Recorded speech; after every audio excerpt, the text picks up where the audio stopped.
So hello and welcome to the MyWhoosh Sunday Race Club. It's December. It's qualifier race number 1.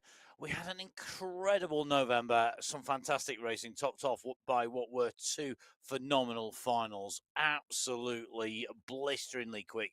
Do have a watch back through this coming week if you get the chance. But for now, we are going to be on with qualifier race number 1. My name's Matt Payne. I'm here in the studio with Emma Martin once again to bring you all of the race action across all 6 race categories. We're going to start off the day with the women's race. We're then going to follow that with the men in Australia on very similar looking courses, but Emma, not quite the same. They are not quite the same. We are going to Wollongong, and it is the newer Wollongong course. The women have been here once before. 7.2 kilometres of racing today, 506 metres of climbing. And that first climb, which is 2 climb segments today, got the Wollongong climb twice, comes at the 3.1 kilometre marker. That first checkpoint at 4.8 is an average gradient of 5.4%. And for those of you who have been with us on the Sunday Race Club for some time, you'll know it is what is normally and has been traditionally the descent of the Wollongong climb that this course takes us up. It then means we have a 2-stage descent with a nasty steep little kicker climb in the middle. They then run through Wollongong City through the first of the 2 sprint checkpoints before the next climb. The final sprint checkpoint, that aquarium sprint, coming at the 34 kilometre marker. So 2 short, sharp, very steep climbs today. The maximum gradient out there today around 17%. But what we always say in Wollongong is there is more climbing throughout the rest of the course than there is on the 2 climbs themselves. And I think one of the key things about this is one of those climbs that are outside of our climb segments, and that's just before the aquarium sprint checkpoint. You can see the descent down. There is the potential for a breakaway on that run into the descent to the aquarium sprint. The last section here for me, running into that descent, you've got a little kicker, then you've got a rise, then you've got a little plateau, then you've got an even bigger kick in the way in. They're not substantial in their own right, but coming towards the end of the race and before that descent, maybe a chance for somebody who's maybe not got that pure climb or that pure sprint at the end, but has that breakaway potential to go. And it could well be that that's where we're going to see another attack on the front. All 6 race categories taking to the same race route. Our race categories separated by different times this week. If you haven't already noticed, you'll see that we have 10 minutes between categories 6 and 5 and 10 minutes between categories 3 and 2. All the rest of the categories separated numerically by 5 minutes. So a little bit bigger gap between category 6 and category 5 starting this week. And category 6 are going to be our first riders who take to race start. It was a phenomenal team competition last week in our finals, with 4 Corner Force taking a top spot from the Cycling District Alpha squad, who are here this week. In second place, the SCC Cadence crew came in third spot. They're also here with a full team this week of 4 riders.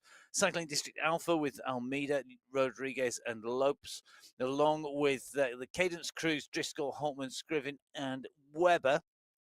They're up against the Kittycourt Racing Some Poor Riders and Cycling District Amiga Riders. The Amiga squad did well last week. They took 4th place, but of course, no prizes for the teams. It's all about that individual prize fund today and taking away the race win in qualifier race number 1, which is go. We are off. We are away in Australia in category 6 in our women's race, the first race category of the riders to leave these pens down in Australia, down by the shore, and taking an immediate right. And as Emma said, very quickly on to this first climb, 3.1k to the first climb start, which is when it really starts to kick in. Although it is almost climbing, Emma, isn't it? From the very moment we go out from the pens here. Yeah, I mean, it's a little flat start, and I say it's a little flat start because it doesn't last for long, and they come into the short, sharper kicker, probably at around the 1 kilometre marker before that transition, and from there on in, it is a gradual climb till they get to the 3.1 kilometre marker where that Wollongong climb starts.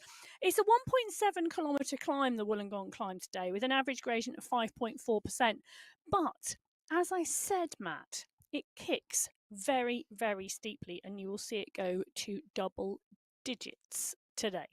Indeed, you will. So whilst our riders are just making their way out from the start pens, just going to bring you a quick update. In fact, we're not. We're going to go dive straight in with Mel Scriven. Morning, Mel. Good to see you this morning. He's got hot chili legs today. Hot chili legs. I want to know, when you've got the hot chili jersey on, have you had a hot chili the night before? No, no. Don't go there. A single hot chili or chili She's as in got the fiery legs. It's a well, I don't know. It's yes. There's a nod from Mel there. So Her clearly, legs are on fire today, so she's well, going to they go are well. most Sunday race clubs for most of our riders. I think their They legs need are to be on fire. I tell you, she needs little fire coming out of her knees to fire her up the Wollongong climb today. And Why that's knees? I don't know, because your knees are the things that go up and down, don't they? They're driving. Well, actually, I suppose your thighs. It's pivotal. It's a pivotal point. It's How a about pivotal that? point. I love that. Okay, let's run through some of our riders in Category 6. Let's do that. 27 riders on the start sheets in Category 6 today.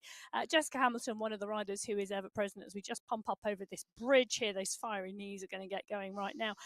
But Rodriguez took second place last week in the final. Bridget Bremner took third. In fact, Bridget Bremner has had a phenomenal November. Really great to see.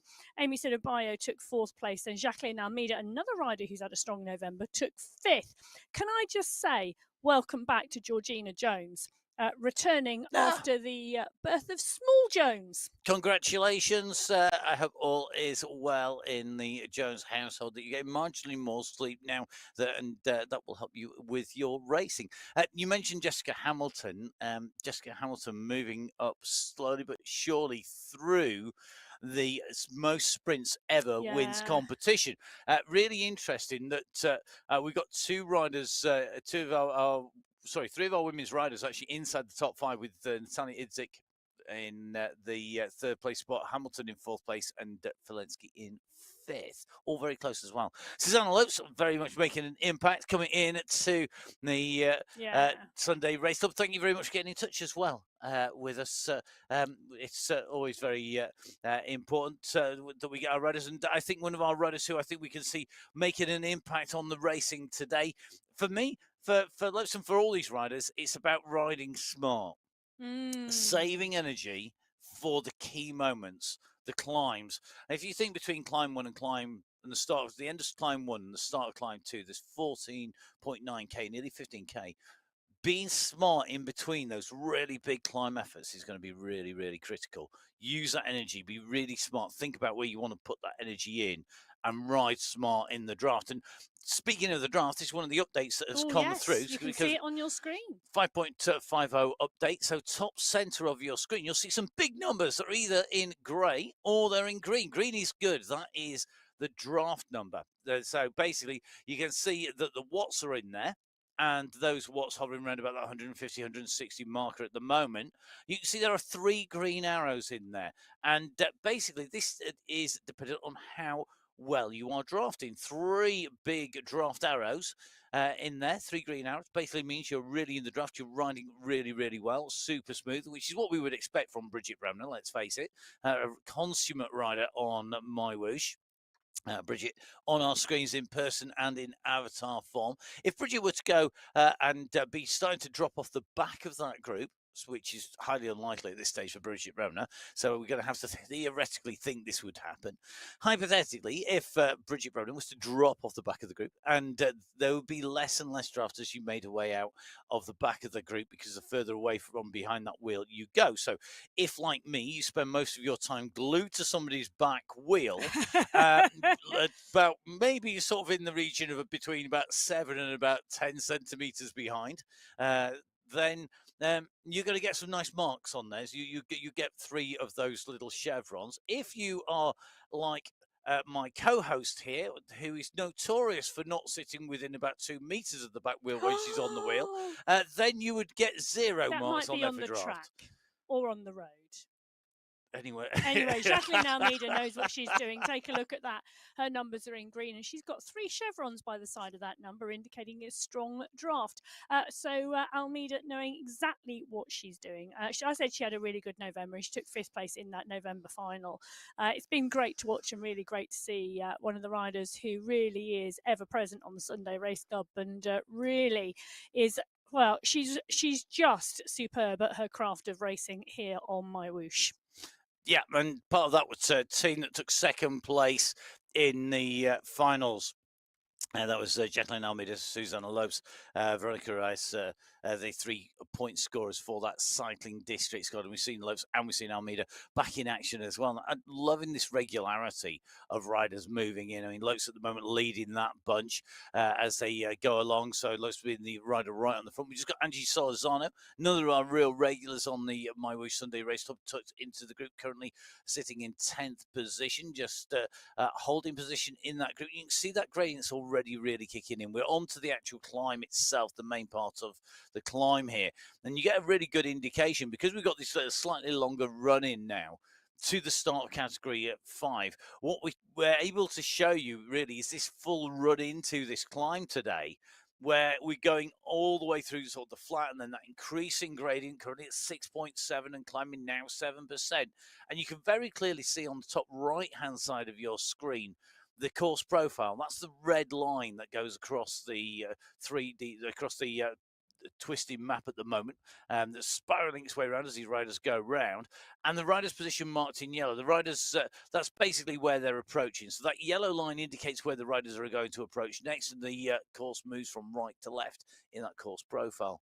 Nikki Lloyd, one of our regulars, back in, and yes, indeed, we had it confirmed that the interior decoration had been done very neatly indeed. It was very it's very smart, and I love the colour coordination in there. But just as importantly, it's great having Nikki in here once again after her latest global travels. I know, and I do love that about Nikki Lloyd. She does indeed travel around the world, meeting up with her friends from the Sunday Race Club, which is absolutely fabulous. She too had a good November, you know. She took 3rd on Qualifier 2, she took 5th on Qualifier 3, and she won Qualifier 4 in Japan. So she is a rider on form, and she likes the short, sharper climbs rather than the longer, sustained ones. So today could go well for Nikki. Well, Amy Sidibayo on the front, she too is a rider on form, and she too is a rider who loves the climbs. Bremner, Smithson, Lloyd. Monica Falana, newer rider to the Sunday Race Club. Great to have her on board, and welcome to all those new riders. And welcome back to the riders who have been away for some time, whether that's through illness or other reasons. It's great to have you all on the Sunday Race Club. We've started December, the final month of 2025. Said with some finality. Yes. And gravitas as well. There you go. Category 6 on the way up the climb, not long before they hit that left-hand turn, and then they'll be lining themselves up for the first checkpoint of the day in qualifier number 1 as we dive down in with our second set of riders to leave the start pens. This is going to be category 5. The category 5 teams who are back with us. Now, the FemCycle Collab tends to split into teams for the finals and then regroup during the qualifiers. So we've got a regrouping of the FCC, the FemCycle Collab. So Denise, De Silva, and Lou all riding for different squads. Pedal Artist for the FCC took second in the team competition. Aeronova are back, and Cycling District 5 are back. Aeronova took 4th place, and Cycling District 5 took 5th place in our team competition in Category 5. The winners of Category 5 in the team competition were Phoenix from the FCC, Pedal Artist from Power Bikes. Congratulations to all of our team prize winners in our finals last week in Category 5. Let's see who in Category 5 can take away those individual prizes today. Well, Category 5 out on to the start. 28 riders on the start sheets today in Category 5. And last week, it was Laura Van Paar who had a phenomenal November, who took the win in that November final on the Passo Alto. Angeland, who has been challenging her all month, came second. Lazared, Giuliano and Erevek. Van Paar goes up to Category 4 for December. A really, really well-deserved progression. And I'm really looking forward to seeing her progress even further now into Category 4, which will be great. We also have new riders. into Category 5, which is fabulous to see. Anta Damnis has come up from Category 6. That for me is, again, she's a strong climber, and I think that is part and parcel of her progression, and I think she will just get stronger now in Category 5. So really, really great to see the development of our riders coming through on Sundays. So our riders just making the way over the first of the rises, going in towards our second rise here. That is the actual highest point here, Sudibayo Centre, bottom of your screen in person, being challenged here by Bridget Bremner, who's on the right-hand side. You see that face of Sudibayo having to respond here to Bremner's kick. Bremner out of the saddle, kicking down hard. Sudibayo stays seated in the saddle, spins that gear, really kicks on. And it's going to be Amy Sudibayo who claims the first of our prizes today. That's the segment checkpoint prize on the top. So climbing that climb section from 3.1k to the top of the climb, goes over the checkpoint first, pulls on the polka dot skin suit in the virtual world of Australia here on the MyWhoosh Sunday Race Club. The crowd at the side of the road, well, they're cheering away as the leader goes through. Sudibayo leading through. First points going to her. 5 points for Sudibayo. I think it was Bremner taking 4 points just behind. Just looking across my co-host here, who I'm hoping on one of her many screens has got the right result, because I haven't. Well, it was indeed. So Amy Sudibayo coming through, taking 5 points. Bridget Bremner taking 4. Liz Smithson taking 3. Sophia Rodriguez taking 2. And Nikki Lloyd taking 1. It's still a strong group here at the 1.3 kilometre marker in Category 5. They've just gone up and over the bridge, which is the first challenge, which comes just after that 1 kilometre marker. They're going to swing round here on the overpass and head towards the climb. You can see on the top right-hand corner of your screen that gradient, because we said the climb starts before the segment starts. It's a really gradual run-in. Now, Palma Mongeli has obviously got the sun shining and the holiday vibes on today. She's in the sunnies. She's in. I know why she's wearing those sunglasses. Well, she thinks she's tired, but I think it's because the jersey is so bright it is glowing. Well, it could be that the jersey is so bright it's glowing. It could be that Palmer just has had a long night, and a bit like me, maybe has those sort of eyes that you going like, oh, do you know what? I need some shades on. I nearly put shades on in the studio today. I was very, very close. I was wearing shades yesterday on the bike, and it was pouring with rain. So we will see. wakey, Palmer. Don't worry. I can tell her in about 1 kilometre time, she's going to wake up with a bang. Yeah, whether you like it or not. Good to see you, Palmer. Always smiling on our screen. Thank you very much, Palmer, and everybody who gives us that window into the pain cave each and every Sunday race. And thank you, everybody who gets in touch on YouTube. Now, we can only follow so many screens, and one of those screens, the one that we actually keep check on in terms of live interaction, that is YouTube. So if you want to get in touch, get on there, get on, log in and get on there. Good to see Brooke. Congratulations on an early Christmas, basically a new trade, new pedals. Clearly the Cyber Monday or the Black Friday sales have been of use.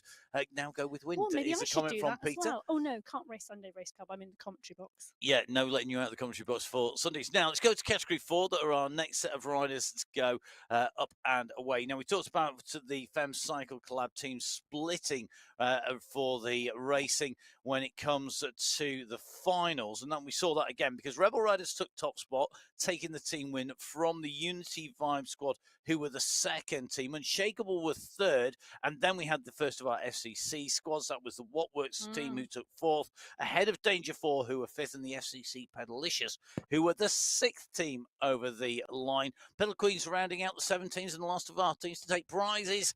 17 prizes in each of our finals. In each of our qualifiers, though, it's all about those individual prizes. Top 10 riders, individual segments, the winners of our overall sprint and our climbs competitions, all being rewarded. Just one of the many reasons to jump on board. Remember, no fuss, no fee. Just come on board and race. Yeah, get on here. We love to see you on a Sunday. Well, Category 4 are rolling and rolling strongly out the pen. 35 riders on the start sheets in Category 4 today. In fact, 196 women on the start sheets today, if you are wondering. Salgado took the win in that November final from Pentinen to Karnas, Vochakova and Elos.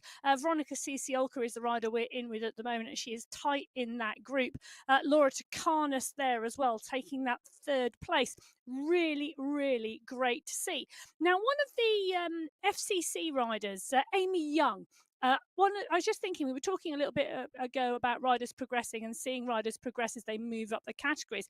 Amy Young has had 8 participations on the Sunday Race Club, so a rider fairly new. She came in Category 5, part of that Fem Cycle Collab team. And she rode really strongly in Category 5 when she came in, and has progressed to Category 4, which is where we'll find her now. She's been sitting around 15th, 16th place, and last week had a 13th in the final, her best finishing position in Category 4. So great to see those riders progress. Seba Al-Rai on your screens at the moment. I'm going to say, felicitations, congratulations, Seba Al-Rai. I have seen that Wolfies kit with Seba on the podium regularly over the last few weeks. She's absolutely flying outside. Brilliant racing. I mean, fantastic results, getting on the podium time and time again. Yeah. Just phenomenal racing outdoors, and we know she's a phenomenal rider indoors and a rider who really has progressed. Yeah, she's another rider who came into the Sunday Race Club and has been bouncing around Category 4 and Category 5, and that's been brilliant to see. She's been progressing through that and getting stronger and stronger, and now really starting to position herself strongly. I mean, she's had a 3rd place in Category 4 now, so that progression over what is 26 Sunday Race Clubs really, really starting to show. Yeah, 2 wins, 2 third places, a number of top 5s as well. A real competitive rider who's really has progressed and made her way through. Had she stayed in one of the lower categories, I think she would have had probably a few more wins than that. But that progression is great to see, and it's translating out onto the road. Category 4 at the moment, just coming out through the 1.6 kilometre mark. Pretty much everybody all together in the group at the moment in that Category 4 race. Meanwhile, Category 5 a bit further up the road there at the 3.9 kilometre marker. We've got a group of 8 of starting to break clear. Just seeing the updates, 8 to 10 riders at the moment just breaking clear there. They've got about a 3-second gap, and I think Brooke Samuel in that leading group in Category 5. In fact, you just see it's just reforming. Yeah. It's literally splitting and reforming as we speak in Category 5. Category 6 at the moment, and we saw them go up over the top of the checkpoint. We have at the front of the race about 5 to 6 riders together. 5 riders, which is Lloyd Rodriguez, Smithson, Sudibayo, and Bremner. Then we've got Almeida at the moment on her own in 6th place, and then being chased by Falana, followed by Jaskalainen, but they're in 1s and 2s. There's no big groups left now, really, in Category 6. They've blown apart all across the race with that leading group, almost one of the biggest race fields that have bunches together in Category 6. Yeah, and Category 3, well, they're going to be our 4th race field away today in just under a minute. So teams in Category 3, well, the Riot 3 squad took top honours, no 3rd place for them. They were on the top of the podium, taking away the maximum prize, and congratulations to them, taking away the win in Category 3. Now, they came in ahead of a number of teams. The yellow team were in 2nd place. No riders representing yellow here today. The riders in 3rd place were the team from Grit. They came in 3rd position. 4th position was the FCC pedal pushers, with 5th place being taken by Cycling District 3, who are also fielding a team. Today's team from Riot 3, Russell, Balawa, McKay, Real, and Murray. Very similar team, in fact, to the team that they sent out on the finals. So we'll see whether they're all going to be up at the front of the racing. Brea Roderick taking the win in Category 3 last week. We'll see whether she can repeat that. Great ride by Roderick, wasn't it, Emma? Yeah, it was indeed. Really, really great to see. And, well, it's going to be interesting to see what happens. There's already a push on the front here, and Julie McMarkman is the rider driving this. The Category 3 riders pushing really strongly out of the pen today. They're only at the 200-metre marker, but this definitely is a faster start. Yeah, you got to be you got to get pacing right, but a quick start does mean you're not going to get left behind if you are the rider setting that quick pace down. Now, category 5 just on their way up the hillside at the moment. So category 5 pushing on, and at the moment is Lazaret who's got the gap on Andalou. Andalou in second place here, going to score points, as is Mayotte, as is Idzik and Howandler, I suspect. Going through though, Lazaret taking away the points in category 5. So the first of our winners of prizes. Well, it's going to be our segment checkpoint prize winner in category 5. That's Felicia Lazaret ahead of Natalia Andalou. Behind, did it fall Natalia that way? Idzik in third, Tanya Holweiler in fourth, Sophie Manholt in fifth. So strong riding there. Palma Mongeli is also in that group. Claudia Gentili, Hannah Hermansen not far behind with Brooke Samuel, German Prado, who holds the one of the course records on this course, actually, from earlier on in the year. And then De Silva not too far back. So the group's starting to form, and we're going to see a strong group, I think, at the front of Category 5. So a little bit of a different picture between Category 6 and Category 5. Category 6 really broken in with the biggest group, the leading group of 5 riders, the rest in 1s, 2s, 3s together. Category 5, big group at the front going over the top. Currently, by my estimation, I'm expecting that to be about 12, 13 riders at the front of the race in Category 5. Category 4, we've yet to see go over the summit, but Category 3 going over the Vink flyover at the moment with Baba Balawa at the moment on our screens, one of our regular riders. So good to see Barbara in and on the screens once again. Now, a rider who's always in the mix. Yeah, she you know, is. it's just always she. I'm almost envious that Barbara Bulawa gets such great racing every week because she's right in the mix. She's always competitive and she has a real battle every week, and it's just great. Yeah, it is really, really good, and she is really strong. Just enjoying the. I'm loving the little roller right by the back end of the turbo. You just need to be careful when you get off the turbo and off the bike in your fatigue that you don't stand on that because I do love them though. I like rolling them underneath my feet. And I used to keep one in the studios. I have one in my office actually. Do you? Alongside, Okay. alongside some weights that sit there very regularly, and occasionally I lift them. Isn't the office meant to be for work, not for like exercise? Personally, lifting weights is work. Well, okay, fair enough. Well, Heather Shanks, the Scottish rider in the group as well. Shanks too has been having some great riding and great racing, and good to see her in the mix. I think she's going to go really strongly today. I'm channeling the Scotland versus Australia, sharp climbs versus long climbs. Heather's looking at me going, no, I'm just in to ride this morning. I just want to get through. Just let's get on to the action. Let's see how the legs are feeling. I think that's one of the things with our regular riders. We get to see faces and we get to see emotion. We also get to see pensive faces. It's always good to see. Interestingly, Heather Shank's not going for the sunglasses option. It's clearly not a thing yet. Scotland.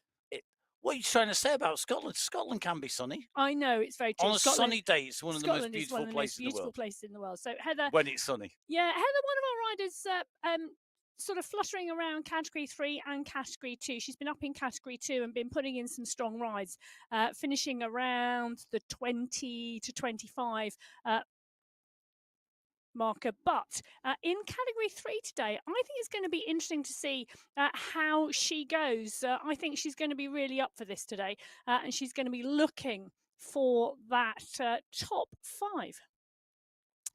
It'd be good, wouldn't it? It'd be nice to get that top 5 for Heather Shanks on the way through. All of our riders wanted to be up in the prizes. 10 prizes on the way through. So always worth keeping an eye on. Now we're in with Category 4, who are fast approaching the top of the climb, coming into that checkpoint, which is at the polka dot archway at the moment. Category 4 being led out here. Lamcom driving for the line here. I think it's going to take a little bit of a double check on that as they go in towards the line.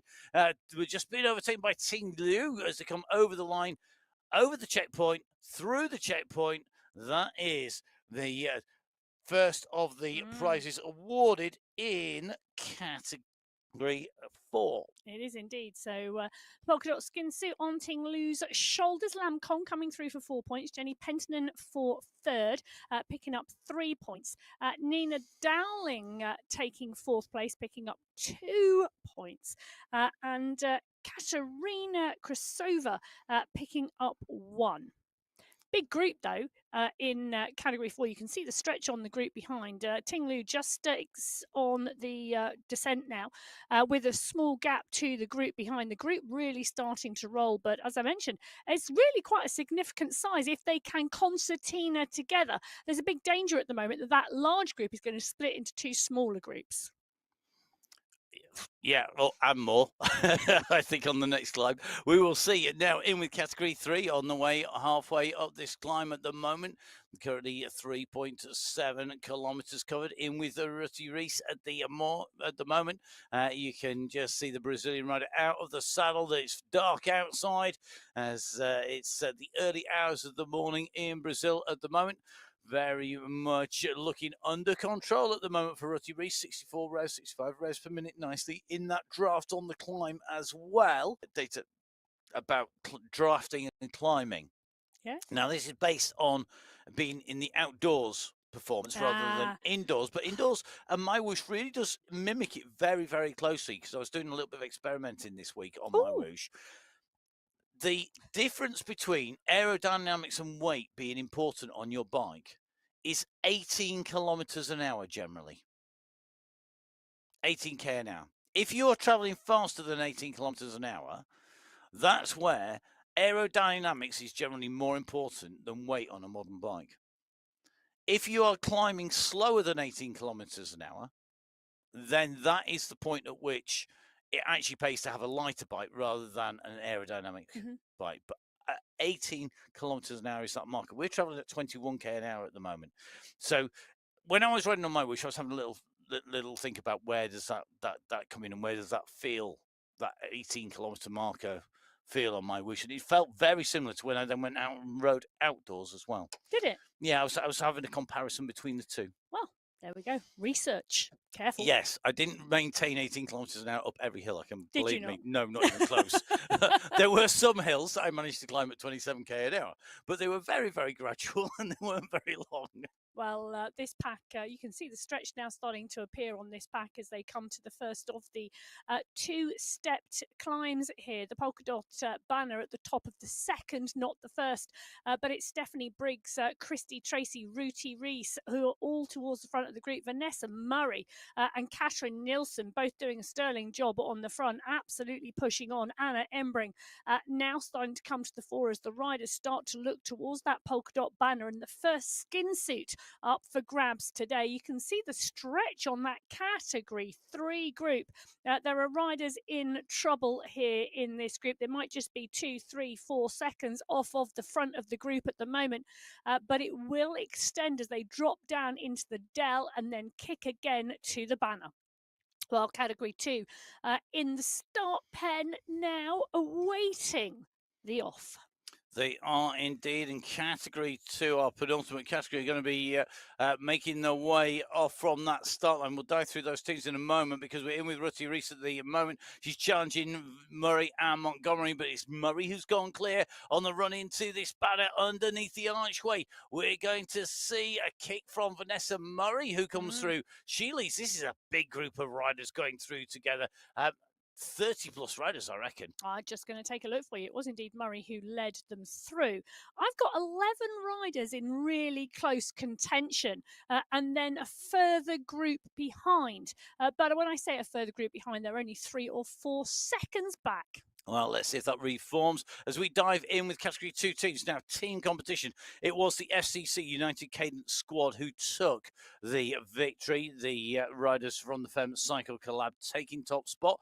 Second team was the core, powered by Spritz team, with the Antipodean Racing team in third place. Our fourth place team was the What Wheels squad from the Fem Cycle Collabs, with Core in fifth, Riot 2 in sixth, Velocity Vikings in seventh, and the Stitch Gremlins in eighth 8th place in that team competition. We're in with Stefania Sanchez, just making her way out from the race start at the moment as we make our way out and away onto the course here in Australia. Remember, our teams who are out and racing have that advantage of being able to play that team card, being able to have riders that maybe aren't going to figure today, working for riders who will. And that role might be reversed a little bit later on in the month because, of course, what we have to remember, lots of different courses on the MyWhoosh Sunday Race Club. Each and every week, you see those courses change. They vary. Sometimes we go back to courses. Sometimes courses only appear once or twice on the Sunday Race Club.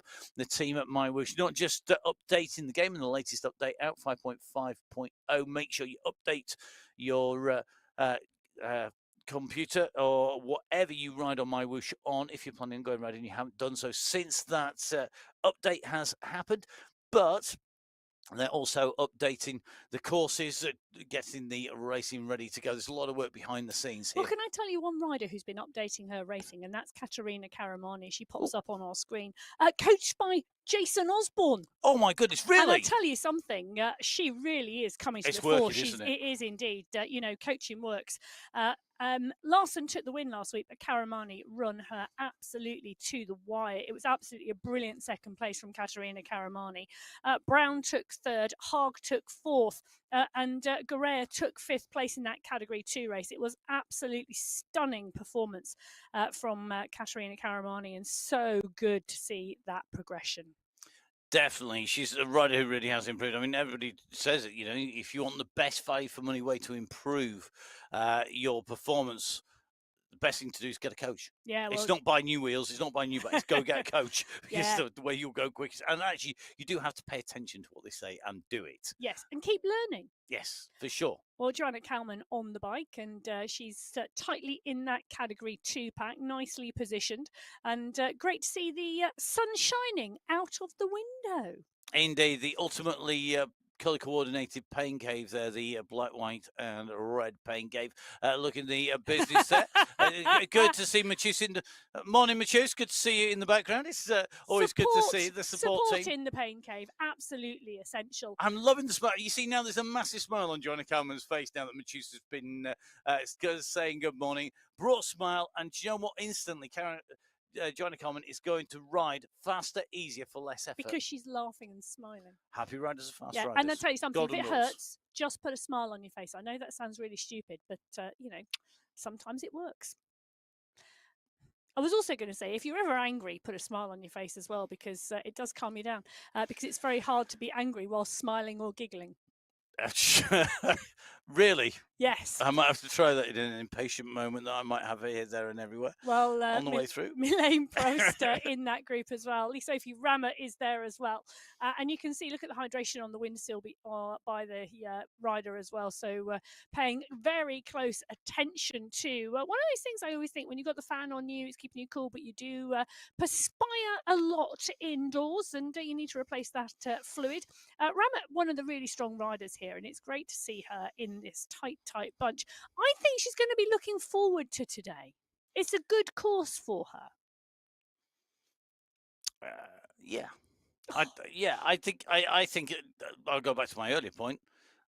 Ride smart, save energy, make sure you got something at the key moments in today's race. In 3 key moments for me in today's race, both times, and that last kicker out of the after that big descent down. Now let's go to Category 1, where we had our racing in teams for the end of November last week, with Ablock International taking away the team win. They took top spots. They're here again in a force led by world champion Kate McCarthy, Holcroft, and Manson, Soderstrom, and Kolczynski.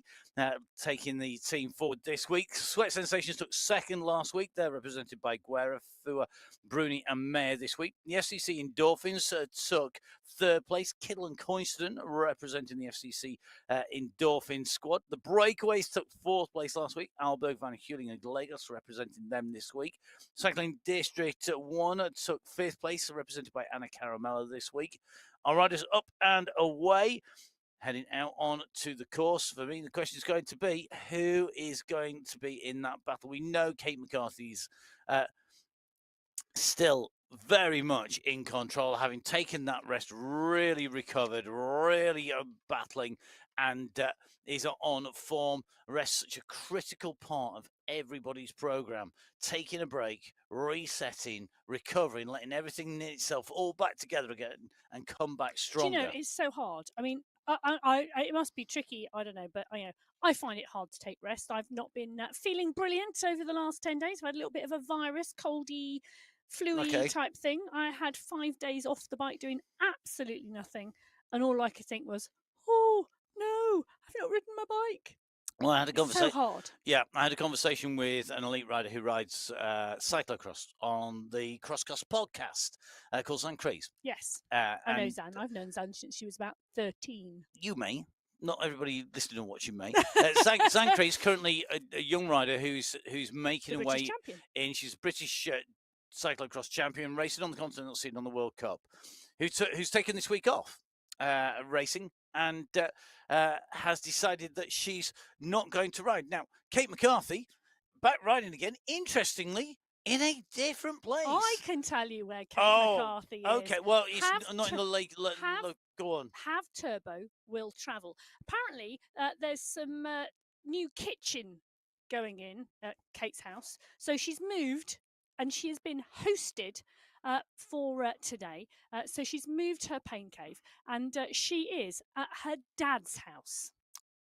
Do you know what? Look at the dog on the sofa. That's exactly I'm what I was sorry, going to Kate, say. but that is one chill dog your dad has. Yeah. If that is your dad's I'm dog. absolutely loving the fact that normally we've seen pictures of dogs in the background of Kate's Pain Cave, but there's now a real dog sat on the sofa taking a little Watching look the over. world champion race. I was so tempted to whistle into the microphone there, just in case the mic's on, in case Pain Cave. Anyway, going back to the conversation on the CrossCast podcast, latest is out on Spotify, wherever you get your podcasts. If you want to have a little listen to cyclocross, but don't forget. One of the key things that we were talking about was rest and recovery, and Zan was saying the one thing that you don't think is you don't realise you need rest until you've taken it.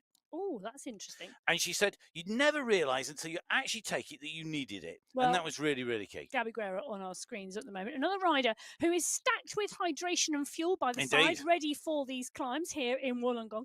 And another rider, 2 silver medals in that World Championships. And one of the things I was going to say, there's a new, whilst we're talking about cycling esports, there's a new record up for grabs. So world champions.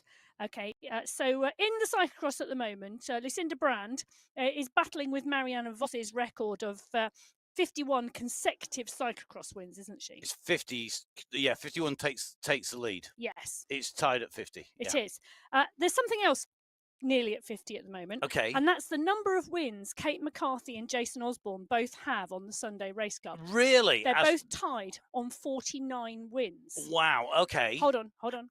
So, I mean, it's not the highest. Vink has 52. Oh, boy, it's so close. They're getting there. So it's really, really close. However, these are the 2 world champions. So if Kate McCarthy wins today, she will beat Jason Osborne to 50 wins on the Sunday Race Club. If he wins the men's race today, he will equal Kate McCarthy's 50. Both of them are on the way to taking Michael Vink's 52, but it's going to be a great opportunity this year to see whether that 52 from Michael Vink goes. And remember, of course, whoever takes that number first, they're the ones who claim it. A bit like if you're to take a king or queen of the mountains on Strava, then the first person to get that time, set that time, I'll take the 50, is going to be the one who takes it, and it'll then be equaled.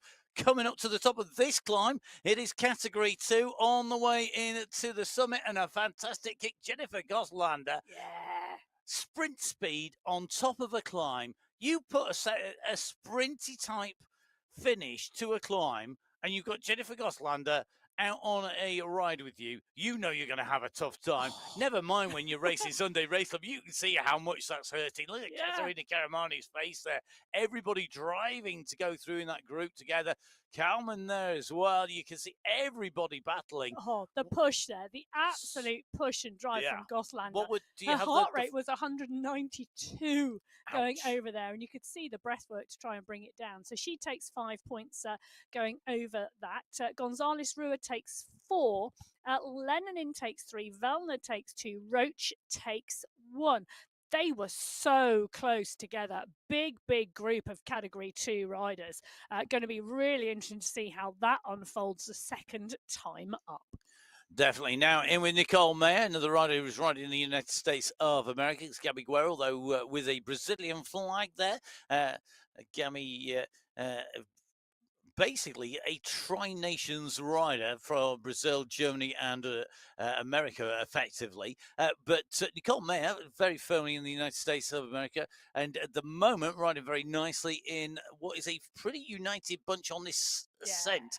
All together, this group, nobody kicking on just yet, but we've only just gone in. We're 100 meters into the official start of the climb, although it has been climbing for some while. And she was one of those 5 women from the USA who made the trip to Abu Dhabi for the World Championships, finishing in that top 20. And just it was great to see such a strong female squad from the USA this year, matching, as we always know, the strong female squad from Sweden. And I always find it fabulous that one of the Nordic countries, as well as the USA, this year put so many women into that final. Absolutely brilliant. Just taking a little look at this group and just thinking about what you were saying about the most wins. Yes. The most KOMs or QOMs, the most climbs actually, is being held by Kate McCarthy and Jason Osborne. McCarthy on 40, Osborne on 34. A rider who definitely has been tipped by a lot of riders as one rider who is going to definitely challenge between now and the future. And very interesting interview with Kate McCarthy I was listening to. Maria Holcost's name came up in that because she's definitely a rider to watch out for. Out of the saddle here in person on the left-hand side of your screen, the conservatory windows open. That's basically an addition to a house with windows around the sides of it that's added to the main part of the house. If I don't know whether conservatory is a particularly British phrase, a UK phrase, but Maria Holcroft in that conservatory. Just talking about Maria Holdcroft, 69 participations on the Sunday Race Club.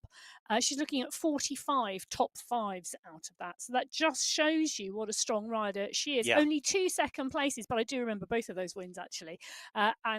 Two wins. They were 2 absolutely brilliant wins. And I think, we could see more from her in the future. 28 top 3s. Yes. Basically, 2 wins, 8 second places, 18 third places, and maths actually making simple maths work. Right, diving in with Mina Koivunen, and rider who we were talking about progression. We've seen her progress back into the front of the group, and no surprises there into the very top level of cycling esports. The Ride Club Finland rider who's regularly races on MyWhoosh, out of the saddle here nicely at the front of this pack, just leading them up, setting the pace, setting the tempo. Now at the saddle here and looking very strong here. This group is motoring here today. They're nearly up to that left-hand turn that lines them up with that run into the archway. You can see it rises here. Then you take the left turn, dipping down into the dip, and then it's a run for the line.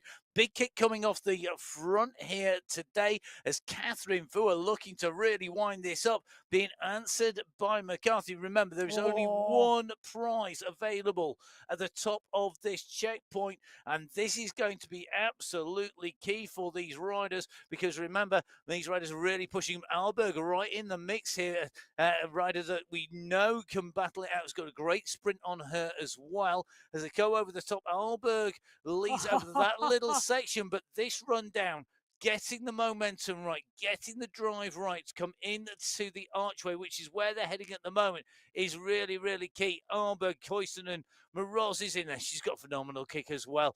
Can't be discounted, but look at this. The world champion is on the front being challenged by Guerra. So it's the world champion from Guerra at the moment. McCarthy's going to take it. Guerra's going to come through in second place. She's on 1 and 2 in category 1. However, behind the riders coming through. Emma, anything? Have you got the riders in the rest of the top 5 positions? Yeah, I do. So Kate McCarthy goes through in 1 for 5 points. Guerra right on her wheel for 4. Gallegos takes 3 points. Giovanni takes 2, and Sopers takes 1. Great riding from Emily Sopers. And the riders going through, taking the checkpoint prizes coming in here. Very interestingly, category 1, slower than category 2. slower than Category 3. To that point in the race. To that point in the race. So a very steady start for Category 1. Maybe they've taken my advice quite too literally. Save your energy for the key moments. But that's what it's about. Well, You're here to race. You're not here just to ride around. I'll tell you about talking about a key moment, because the key moment at the moment, Guerra and McCarthy off the front of the pack, and they're around 2 seconds ahead of the chase group. The chase group need to motor now because they need to close this gap. You cannot let McCarthy and Guerra go at this point, and I think they've both seen the opportunity. And the pack need to motor. The pack need to close it down. Mina Coiston doing a superb job bringing them back there with Catherine Fua. But there's still a gap back to Maya, Holdcroft and Giovanni. So we could now see a smaller group go clear. It could well be sort of 5 riders yeah, clear Miros here. is in there too, you know. Yeah, Fua, McCarthy, Moroz, Coiston and Guerra, really with that drive over the top. They've got a gap back to Holcroft, Alberg, Kaczynski, Sopers, Bruni in there, Mayer's in that mix, so is Hermansen, Giovanni. So we're looking at about 10, 11 riders behind, all battling to come back to the initial group, and you can see it on the left-hand side of your screen. The leaders on the front here really have ripped things up. It was that injection of pace by McCarthy, the scramble by Guerra to come onto the wheel, the two of them then battling it out for the checkpoint prize. They've come off the top of the climb for the first time. Meanwhile, we are just taking a look on the right-hand side. The riders furthest out on race route at the 22.7k marker. Bridget Bremner, Liz Smithson, along with Amy Sudibayo, the 3 riders who are clear. They've got what is 15, 16 seconds to Sofia Rodriguez, who also has about 15 to 16 seconds from Nikki Lloyd. And that's your top 5, because it's then nearly 4 minutes back to the nearest riders. That's Jacqueline Almeida, who is behind in Category 6. So at the moment, Category 6 leading on the race route itself. The first riders away. Smithson, Sudabayo, Bremner clear of Rodriguez and Lloyd. Meanwhile, Catherine Fua, who really did rip over the first part of that double summit, on your screens. Good to see Catherine on our screens once again. You can see the breeze, the fans blowing the curtains at the side of the window there, out of the saddle, kicking on down here, making sure that she's in position in this leading group. I mean, it's a really, it's a place to be. You want to be on the front. You don't want to be chasing this group of riders who are clear, given that it's McCarthy, Moroz, Guerra, Kaczynski, Fua, Alberg looking to come across, Bruni there as well, Coiston and battling away, trying to be in. You can just see Mayer here at the moment, though, just having to work to go on. This is key. You let this group go now, you're going to be in trouble. Over. Yeah. You know, and Nicole Mayer knows that, so she really does need to close it down. She's got Emily Sopers with the company, but Sopers really, Sopers is putting a phenomenal performance, and she is trying to help and trying to pull, but she's not doing a big effort on the front, and Mayer knows it. Mayer knows that they just can't let them go. They've got to get there. Well, they're now in the draft. I was about to say they've got to get into the draft, but they're in the draft. They're on the group. Great work from Mayer. Great work from Mayer, and and I think we've got to be wary here of how much work's being done and how, and because you're always gambling when you're chasing back like that. You're gambling that if you don't go hard enough, somebody will attack and you'll get distanced even further, versus putting in too big a dig to get back on. And then the moment somebody goes, you haven't got anything left to follow them again, and then you get dropped off the back. So you've really got to get that balance right. Get that balance wrong, you're going to really be in trouble. So making sure that you get that balance right, really key. Now we're in with German Prado on the climb here, making her way up. She's currently at the 20.7k marker, so she's coming up to the top of the climb for the second time. Category 6 already at the 24.3k. They're over the top of the climb for the second time. So the leaders, that's what split Category 6 up. Category 5, last time we saw, they were a big group of riders together. Category 5, sorry, big group of riders together. At the moment, German Prado, though, really keeping the pressure on here. Little Larsered, Thompson, Andrew, Prado, Howell, Idzik in the mix here. Mayenhout is in as well. It's a group that has really been whittled down. It's 7 riders now, basically. Yeah, it is indeed, and they're continuing to push on the second ascent of the Wollongong climb, and you can see the polka dot banner in the distance. They're going to go over the top of this section, drop down, and then climb again. It's just shy of 12% at the moment. This is such a steep climb, and boy, does this hurt.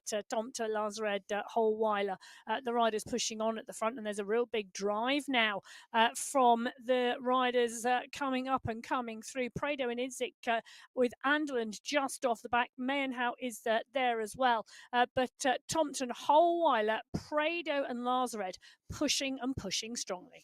And for me, this is really key for Lazared because she took away the win in the first climb. So she's looking to maximise the points, take this away. Remember, there are only 2 climbs today. So what you do in these 2 climbs determines not just where those individual checkpoint prizes go, but also where the overall prizes end up for the overall climbs competition. Wollongong climb number 1 and 2 going to Amy Sudibayo in category 6. Category 5 approaching the top of the Wollongong climb for the second time, and you can see at the moment it's Tomt from Lazared here as they come up the climb. This is going to be really telling as they make their way up towards the top here. Category 5, Lazared's going to take it just. You can see the kick from Prado to stay in contention, and you'll see Prado really continuing to push to stay with this group. Tomt going through in category 5 in second place, but Lazared doing a great job there. Takes away top spot twice and takes away the 2 checkpoint prizes and the overall. Well, Lazared, Prado, Idzik, that category 5 race is going to be really good to the finish now because they're up and over the second climb, and it's a long transition towards the aquarium sprint where they drop in and then climb out with that 3.2 kilometre run to the finish. Category 1 at the 10.1 kilometre marker, they've just come through that sprint. So really interesting today, Camilla Moroz taking away the sprint checkpoint. We've seen Moroz work into category 1, slowly making her way in there and looking very, very good indeed. Very much the case on their way in there. Thank you everybody who's jumping on the chat as well. Interesting comment. No incline at home. They just have to pedal. Well, that is debatable because the minimum that's required is a 50% setting on your turbo trainer, it's and that resistance so it is home. resistance rather than an incline, unless you've got one of the fancy gadgets that lifts you up and down, or maybe you just have some mechanical means of lifting the front of the bike just to replicate it. Resistance. Well, Camilla Miros taking the Wollongong sprint in category 1, Gonzalez Rua category 2, Steyer category 3, Kong category 4, Idzik category 5, and Bremner category 6. And you can see everything is juggled back around because Miros taking the category 1 pack through at the fastest time at that sprint checkpoint, which, as we discussed on the Wollongong climb, wasn't the race point. Indeed. Well, the Wollongong sprint now completed for all of our riders. Categories 3, 4, 5 and 6 also through the City Beach sprint. And some of those riders, category 5 and category 6, up and over the Wollongong climb for the second time and heading towards the aquarium sprint. Category 4 on your screen at the moment, at the coming up for the 21 kilometre marker. This is the second ascent of the Wollongong climb for them. And this is one big group. Fochakova, Liu, Barragan, Kong, Penttinen, Krasova, all in the mix. Certainly is at the moment. Category 4, when they went over the climb for the first time around, Ting Liu taking climb number 1 from Lam Kong in second, Jenny Penttinen in third, Nina Dowling in fourth, and Katerina Krasova in fifth, scoring 5, 4, 3, 2, and 1 points respectively. So Ting Liu's to take if she can kick over the top here. Lam Kong wearing that green sprint jersey can never be discounted from this. She was in a contention, and this is going to come down to how they finish here. Where do they finish in the points? If somebody else gets that maximum points and they then take second, it's going to be very, very interesting.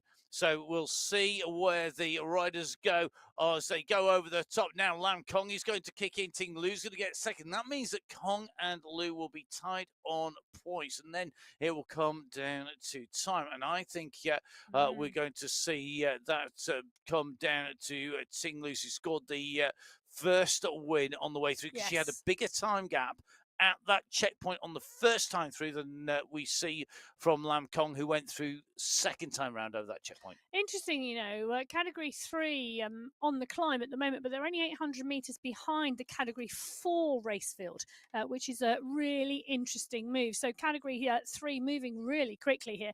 We knew they were moving fast because they were the fastest riders to the top of the Wollongong climb the first time, and Vanessa Murray in that polka dot skin suit. This pack have been racing and racing hard. It has whittled the category 3 race field down significantly, and you can see that 3, 6, 9 riders at the front of that category 3 race. And Vanessa Murray, Anna Russell, Ruti Rees, Anna Embring, all at the front of the pack. Katrin Nielsen is still here as well. And one of the things I do love about Nielsen, and I will mention it again, she pilots a tandem, but she also pilots a helicopter. Cool person. Anybody very, very smart. You got to be super, super smart to ride and race, but you've got to be even smarter to fly a helicopter. Have you ever tried flying a helicopter? No. It is like, I know a few people who've done it. I've only done it on a simulator, and that was bad enough. But it's a bit like rubbing your stomach, patting your head, reciting a poem backwards whilst talking to somebody else. You're doing so many different things at once. You've got to focus on so many different sources of input. Well, you're also in charge of a helicopter. Yeah. Well, Ruti Rees at the moment, you can see up and out the saddle continuing to push. She's part and parcel of this leading group in category 3. They're about to run for the polka dot banner for the second time at the top of the Wollongong climb. The push is on from Vanessa Murray at the front. Ruti Rees in close contention. So is Katrin Nielsen and Anna Embring. Up she goes. Look at the look on Ruti Rees' face. A Brazilian rider absolutely dialing this. That was intention. When she got out of that saddle and drove for that line, and underneath the banner she goes. Ruti Rees at 5 points at the top of the Wollongong climb for the second time ahead of Murray. And Murray took the win at the first checkpoint, took second place at the second checkpoint. That means that it will be Vanessa Murray who takes away the overall prize for the climbs competition. Remember, all the prize values for each of our race categories available on MyWhoosh.com. Just go to the actual main events page or go to each of the pages for the women's or the men's race. And Take your pick. Can you give us, Matt, I think there's 8 riders in that leading group there we can see on the screen. Can you give us those riders? Probably not, but we'll see. It's Murray from Montgomery. I love your honesty. Murray, Montgomery, Embring, Russell, Nielsen, Horner, Markman, and Rees, I think, in category 3, but we'll just do a double check on here. And my screen probably not on the right one. You see, I told you I wasn't going to be able to tell you. It's Rees, Murray, Embring, Russell, Nielsen, Markman, Steyer, and Riel. Okay, cool. So Montgomery not in that group this time round. So it's I'll repeat that for you in case you missed it because we've done it 3 times now. So it's 2 out of 3. Rees, Murray, Embring, Russell, Nielsen, Markman, Steer, and Riel in the leading 8 riders. But I don't think that is by any stretch of the imagination all the riders that are going to be there at the finish, because I think it'll be a lot less. I think that's going to break again. What for me is really interesting in all these categories, in category 3 as well, is this run through, because from the top of climb number 2 to our next checkpoint is 12.6 kilometers, and it's 13k to the next climb, which is the climb out of that big depression towards the end of the race route. So you've got a long time to recover. So I think for me, going to be really, really interesting to see how these riders treat it. Because if I was secure in my position, I would be very much looking to get as much rest as possible between each of the climbs today. So climb 1 to climb 2 to the climb out from the big depression down as we go underneath. I think it's down into the aquarium, if my memory serves me correctly. Down into the aquarium. where the aquarium sprint checkpoint is at the Yeah. base of the aquarium, and from that sprint it's a 3.2 kilometre run to the finish at the 37.2 kilometre marker. Now, interestingly, the course record here is held by Kate McCarthy, 57 minutes 14 seconds. 57 minutes 14 seconds. You had your finger on your nose like you were trying to not be Pinocchio. Is that a thinking moment? I was thinking. Well, Rodan did it by putting his chin on his forehead. His chin on his forehead. No, his fist on his forehead. If he could have put his chin on his forehead, that would have been really remarkable. That would have been an incredible. That would have been an amazing achievement. Snakes, I think he could detach their lower jaw. Some fish can as well. Humans can't, though. Anyway, let's go back to the racing here on the MyWhoosh Sunday Race Club, rather than the anatomy of certain animals, as we see a little bit of a push here, just seeing a little bit of a break up on the group coming through here, because just watching these runners go through, because we've just gone through the 15.9k marker. It means we've just gone through the second of our sprints. Camilla Moroz again taking the checkpoint. Moroz's sprint has been great, but she's not been able to use it to her advantage in the sprints maybe as much as she would have wanted, because she's not been in the leading group as much. She's now got used to riding in category 1. She's sprinting well. She takes away that checkpoint. And this course, we do know, it's really strong for the sprinters. So Moroz leads through category 1. Penna led through category 2. Nielsen led through category 3. Kong category 4. Idzik category 5. And Lloyd category 6. These types of climbs really are a balance between climbers and sprinters.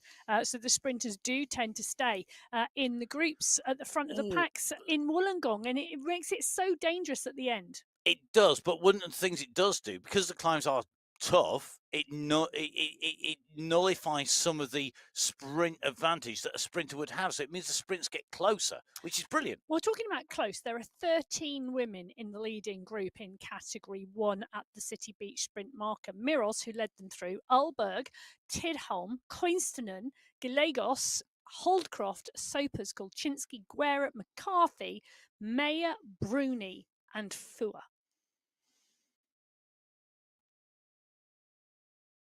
Interesting. Da, da, da. Well, it had that look of this could split to pieces. This could be game over at the top of climb 1. And that's not happened. It's come back together again. Climb 2 is on its way for them, though. It is. Climb 2 starting at 19.7k for the main part of the climb, but it is climbing from about the 17, 18k mark upwards. It's pretty much continual uphill from that point. It does mean that these riders know that the key section is coming. Let's see who is on their way to that climb first in category 1. Category 2, well, you can see that they are about to hit the 19.7k mark. They are already making their way up the climb. This is basically uphill from here onwards up to the top, in with Dorothy Gonzalez-Rur, who's got the sprint jersey. Gonzalez-Rur using that ability to climb and that sprint ability to kick onwards to take the climb, the sprint checkpoints to date, in with Dorothy Gonzalez-Rur in person on the left-hand side of our screen now. And with having that sprint jersey, and I'm pretty sure that Gonzalez-Rur didn't score any points at the top of climb number 1 in category. Yeah, she did. She took 4 points. She took 4 points, didn't she? She was of course she did. She was. Do you not remember that battle? So many battles. I was double checking on here. I think for me, what's going to be really key here is making sure you do enough. If you're pretty sure that Gotland is going to take that climb sprint here at the top, then all you do is you do enough to go through and save your energy. If you want to be contesting that, you need to be up there. Penna, interestingly, taking the second of the sprint checkpoints on the way through. On our screens, out of the saddle here, needs to stay in touch. She's took points in sprint 1, 2. She needs now to take points in sprint 3 if she wants to challenge for the overall. Penna now really having to dig deep here. You can see her on the left-hand side of your screen in person. On the right-hand side, the avatar with that red and white Canadian cap on her head. It's coincidental. It's the Canadian colours, but I'm sure no coincidence she's got it on her head. I bet it's what she's got a cap on her head is coincidental. No, the fact that it's colours and it's the cap, it was a red and white cap. There's no coincidence that she's chosen a But red there's and no white cap coincidence that she's chosen. It was because she's the coincidental. Canadian champion. It wasn't designed with Canadians in mind, though. It was a No. red and white cap because I've got one on my avatar every now and then. When I have a red and white kit on my Oh, MyWhoosh lovely. avatar. So you're colour coordinated. Yes, I'm currently colour coordinated in yellow. If you're on MyWhoosh and you see me anywhere out and about, you don't know which one it is. It's the idiot basically looking all in yellow. Although I am looking to change my yellow cap for something different in the next few. Have you been to Bhutan?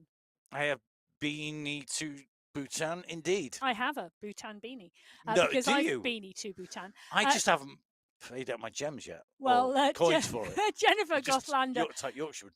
is pushing on again. She's in polka dot because she took the climb last time round, but Gonzalez ran her to the line, and this is a concerted effort from Gothlander to make sure that nobody else runs her to the line and takes the sprint competition away from her this time. She's got, well, around 9 seconds on Nelly Larstrom, Engstrom Vittori. Well, it's going to be interesting to see if she does have enough and whether she can maintain this because the others will come at pace. They will. They're going to have the advantage of the group, the draft in the main group. They don't get it at the moment if they're leading on the way on this climb, and that's Nelly Larsen at the moment with Wellness Salgado, Vittori Leinen in there as well. The rider who could have challenged Gonzalez were not at the fore here, saving her energy, I suspect, for the sprint sections. You can just see at the moment, Gothlander now back down to 3. She's going to kick up 5 here, but she's going to be keeping an eye on the time here, I suspect. Gothlander, the rider, 3rd from the left-hand side of your screen at the moment. She's pushing here, but I think she can be super smart. You can see, for me, Gothlander now looks comfy out the saddle. She looks down. That's not the killer Gothlander who's absolutely nailing everybody else. That is the, I've done this. I've done just enough. I'm going to use my momentum to come over the top here. I've got the gap. Job done. 2 checkpoints. Money in the bank. Tick. Overall, Hurt money in the bank. For everybody tick. else. Everybody else has to chase. And the thing is, the points are gone. The checkpoint's gone. The overall's gone. So our riders on the way to the top of the climb. You can just see Caramani out the saddle on the right-hand side of your screen. You can see the riders on the left-hand side of your screen. Just very different faces on the riders as they come through. In with Jenny Pennington now in category 4 at the 28.9 kilometre mark. So basically halfway between the climb of the Wollongong climb and the big descent down to the aquarium sprint. Kind of in no man's land at the moment. Yeah, sorry, I was just, I know I'm watching the Category 4 race, but I was just taking a look at how many riders are still in that leading group in the Category 2 race. 15 riders right up there at the moment, 10 literally close by, but there's not that many that far back. So I reckon there's 15 riders still in contention in that Category 2 race.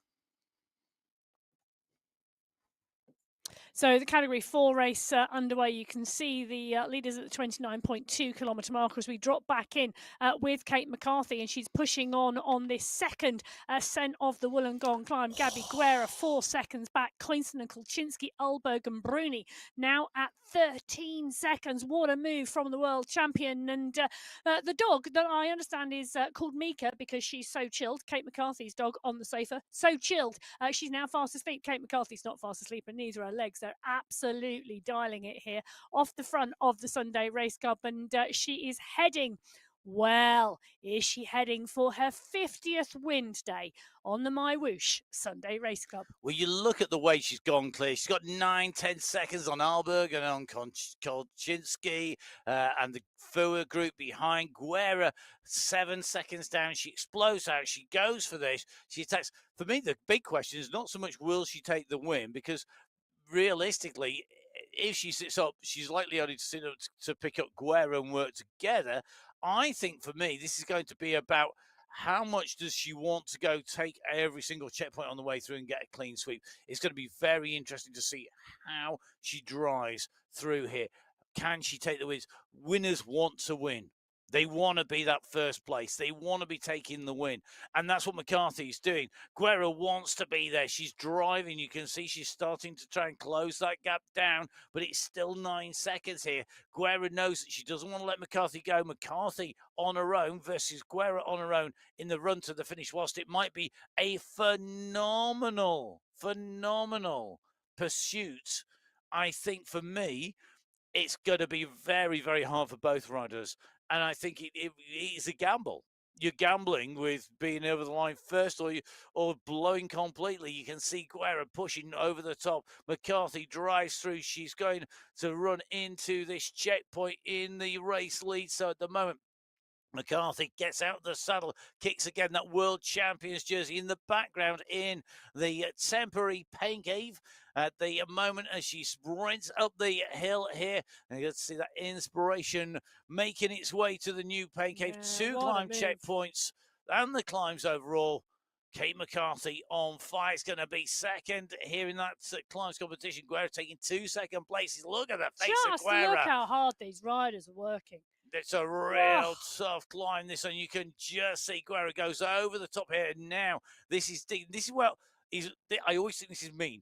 When the banner or the archway is just before the summit, not on the summit, because you've got to keep going over the top for the overall race. 14 seconds, that time gap, as they went over the top. That's big. A 14-second gap at the moment, and they're now heading into the descent and the transition towards the aquarium, where they will drop in and complete that final checkpoint.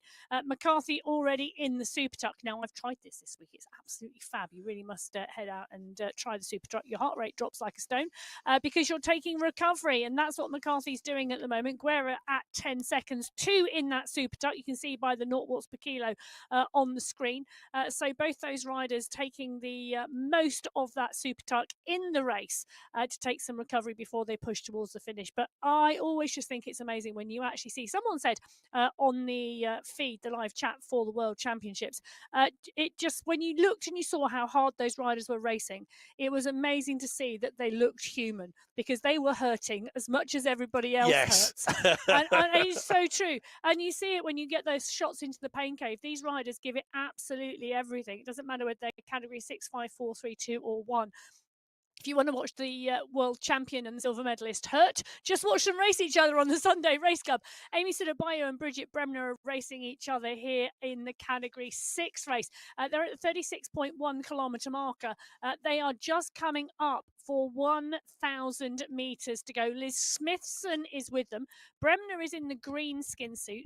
Sudabayo is in the polka dot skin suit. Smithson in the purple jersey. This is going to be a 3-up sprint for the line. Sudabayo and Bremner are on your screens. Both of those riders, the concentration at the moment on the screens in front of them. The cadence from Bremner, look at that. Fabulous to watch, and it's going to be really interesting to see which one of those three takes the sprint and takes the win today. Category 6 coming into those very final few hundred meters now as they make the way on the right hand side of your screen. Left hand side of your screen, you're just seeing a big dick coming from Andalou at the moment. They're going to go onto the climb out of the aquarium, but Category 6 have done this, and now we're starting to see the move. The launch has come from Smithson. She's gone early at 6, now nearly 7 watts per kilo. 7.4 I just saw from Smithson, but there was an answering kick from Sudabayo. Sudabayo is wanting to close this gap down. It is a long left-hand 180-degree turn. It sweeps its way around this turn. We come round to the left. It flattens out slightly. We've still got distance to cover here. Just under 400 meters to our finish at the 37.2k marker. And as we go to 250 meters to go, Smithson is still holding off Sudabayo here. Sudabayo is continuing to kick Bremner. I think the gap has gone. It's at 5 seconds, and I think this is now going to come down to, can Smithson hold it? Can Bremner close it down? It's going to be Liz Smithson who takes away race victory here on the MyWhoosh Sunday Race Club in qualifier race number 1. Liz Smithson comes through, takes top spot, takes away the win. Amy Sudabayo takes second place, and Bridget Bremner will come through to take away third place. The yellow jersey for Smithson, the polka dot for Sudabayo, and that looks like Bremner taking away the sprints. What a great race. Yeah, really, really good in Category 6, and each one of those top 3 awarded with a jersey of their own. Fabulous. Now let's take a look at Category 5, because the 35.2 kilometre marker, they are climbing out of the aquarium. They've come through the aquarium sprint, and Natalia Idzik took the points there from Tomta, from Andelin, Prado, Holweiler, Hermansen, Warren, Lazared, and Mayenholt. Those were the 9 riders close together when they came through that sprint. They're spread a lot further apart now. And the reason that they're spread apart is that kick from Anderlecht that we saw coming in along the flat and then into the climb.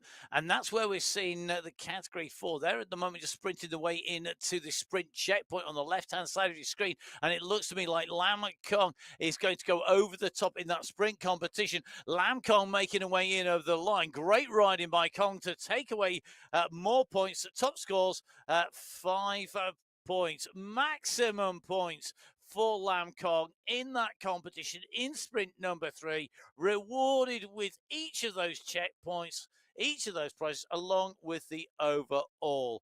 Brilliant racing, brilliant riding by Lam Kong. Great to see her back on form. And this is what I mean, target the thing you want to take away.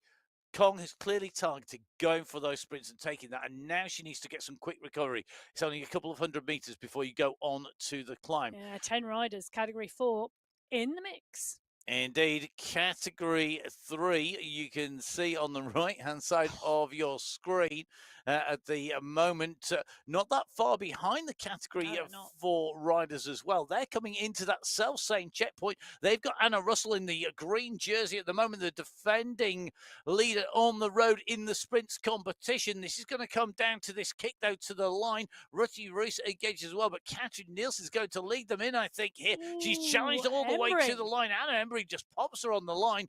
That final sprint, that final push going in through. Just giving the computer time to do a double check on the calculations, but it looks like Anna Russell will take away the green jersey of the sprint winner, and Vanessa Murray taking away that climbs competition as we saw earlier. Yeah, it was indeed. And 6 riders in the leading group. The chase group have already gone through. The chase group, well, they're around 14 seconds behind. So Embring, Nielsen, Russell, Rees, Markman, and Murray are your 6 riders in the leading group, with a leading on the chase group of 14 seconds. So category 3 at the moment on the base down in going into the climb. Category 5 at the moment, fast approaching the race finish. They're just over a kilometre from our race finish at the moment. In fact, just under a kilometre to race finish in category 5. Category 3, not far away. In fact, we're going to dive in here because it is Natalia Andalou. Now, what can the riders behind do? That is not insurmountable in this distance. If category 5 get their act together behind, are they going to give away race victory here? Surely not. Who's going to lead the chase? At the moment, it's sporadic. Andalou holding that gap. They're now looking at each other, I think, thinking about this finale, but there's still distance to go. 36.5k covered. We are going to 37.2, Emma. Can she hold on? Well, I think the answer to that is probably going to be yes, because it needs more than one rider to work from this group behind. And Izik now coming to the front, Holweiler coming over the top, but Holweiler comes straight off the pace. The riders in the chase group are going to be watching for the sprint. And at the moment, I think this is going Natalia Andalou's way. I wouldn't disagree. I think if they wanted to bring it back, they all need to work and then just take the cards as they fall as you go through the finale. Now we're starting to see a little bit of a wind-up by Thomas. Tormeti Thomas has been working hard all race, right up in this leading group. Paredo goes over the top as well. Andalou, though, is still at 6 seconds. They've lost half of the distance, but they've not lost half of the time. This is certainly looking, as Emma said, going to Andalou's way. Andalou will be watching in those rearview mirrors. Izik's winding it up now at 9 watts per kilo. And Izik now starts to put in the pace in that green jersey, trying to chase down Andalou. It's going to be Natalia Andalou who takes away the race win here today in Category 5 on Qualifier race number 1. Izik comes through to take away second place. Izik doing a great job. You can see Jermaine Prado working hard all the way in through the finish, putting in that race of performance there. Emma, have you got the confirmed results? I do. Andalou takes the win, 1 hour, 8 minutes, 51 seconds. Natalia Izik takes second spot, 1.7 seconds behind. Tanya Holweiler takes third. Jermaine Prado takes fourth. And Ton Mete takes fifth. So brilliant riding by all of our riders who've got in and over that line so far, but plenty more race action as we bring home categories 4, 3, 2, and 1. And remember, Category 6 is our standard race category. You could be on that start line. We do have new riders joining all the time. Just doing Come and join us and celebrate the end of the year. Yeah, we have regular viewers who decide, do you know what, I'm going to get on board and ride, come in and race. And do let us know. You can get in touch either on the live chat on YouTube, or of course at Matt Fixer Pain on Instagram, or at biking_Emma. I just taken a little look. So it's the 7th of December today, Qualifier 1. The 14th of December, Qualifier 2. Come join us. Then the 21st, and then the 28th is the finale on the December Sunday Race Club, the last one of 2025. You've got 3 more to go after this. Jump on board and say you joined in 2025. Yes, don't leave it till 2026. No! Do it 2025. What are you waiting for? Thinking about a New Year's resolution? Don't wait till the new year. Get on board now. Okay, diving into our racing. Category 4 on the left-hand side of your screen. Category 3 on the right-hand side of your screen. A little bit of a kick coming in here at the moment in Category 3 as Nielsen looks to put the pressure on Markman and on Murray. They've got the gaps at Embring at about 3 seconds, and Rutty Reese. This is a little bit of a selection being made here, and this is that run in towards the dip down that we're seeing from the riders here. So what they're doing, they are using the course, this piece of the terrain, to try and pull down the gaps here, to try and really sort of break this apart, just to take this apart as they come in through. Now in with Category 4, our next set of riders that are due to come in to the finish. This is Weinhardt at the moment with just over 300 metres to go to our race finish here in Australia on the Wollongong course. This is Category 4. So Weinhardt's led this out, but now the mob start to come over the top. Barrigan sweeps over the top. So does Fryers. So does Dowling. But this is going to be all about getting the timing right from this group. The green jersey is in there from Lam Kong. Can Lam Kong charge down to the line at the moment? Fryers is leading out. Ting Lu's looking to challenge, but as they come to the line, it's going to be Anna Fryers who takes away the race win here today. Fryers comes in over the line, taking the race win in Category 4 from Dowling, Lu, Krasova, and I think it was Penttinen. It was indeed. Jenny Penttinen takes 5th, Barrigan takes 6th, Kong takes 7th, Wojciechowicz takes 8th, Harmarson takes 9th, and Weinhardt takes 10th. And this is the sprint now that are being unleashed by Markman from Murray, from Nielsen. As they come to the line, it's Markman who resisted the attack from Nielsen earlier on that run to the line, who takes away the win. Markman in 1, Murray in 2, Nielsen in 3. They're your race winner, your climbs winner, coming in and through. Anna Russell just a little bit further back. It should be taking away the sprint win in Category 3. Emma, have you got the Category 3 full result? I do. Well, not full result, the result so far. Well, I have the top so far. Julie Markman takes the win in 1 hour, 2 minutes, 16 seconds here on the Wollongong course from Vanessa Murray in 2, just 0.6 of a second behind. 1.4 of a second behind the leader. Katrin Nielsen comes through for 3rd. Ruti Reese will take 4th today. Anna Embring 5th. Anna Russell 6th in that Category 3 race. So Category 6, 5, 4 and 3 leaders in and across the line. All the results that you're getting are live at the moment. They're live on the MyWhoosh website. Go to MyWhoosh, go to the main menu, click on results, then find the relevant race that you're watching at the time of this one. This is the women's qualifier race number 1 in December. As Emma has just said, 3 qualifiers this month, and then our finals on the 28th of December to round out 2025. Meanwhile, we're down on the screens with the riders making the way in and through. An interesting Holly Bergin leading out Kate McCarthy. Indeed, Holly Bergin doing a great ride here with Kate McCarthy, the world champion, with her. McCarthy and Bergin at the moment just going over the top of this climb. Come on, Holly, dig in deep here. This is the world champion's wheel that you're on. Not many people get to say that, but Bergin are absolutely dialing in this, looking to make the most of having the world champion as your motorbike that's coming past, sweeping through. McCarthy on phenomenal form here with the gap back to Bruni, to Koistinen and go. Gina Van Rossum at the moment, just up in front, going, just behind at the moment, going to see some more riders coming through. Rossum at the moment on the wheel of Hayley Simmons. That's another good wheel to follow. That's for sure. Gina back with us on the Sunday Race Club, and great to see her back racing. Good week for Rossum last week. It was good to see her smiling and racing. Good to see the smiles back again. There we are. It's a few extra watts added just for smiling at the camera. How, if only we could have that ability. Psychologically, it's true. It is, and physiologically, I think it's true as well. Yeah. There's less effort to smile and frown. Okay, in with the category 2 riders coming through the sprint, Jenny Eck taking it that time. That's interesting. So Eck from Victoria, from Gothlander, from Bjarhead, from Engstrom, from Wellner at that final sprint, the Aquarium sprint. Yeah.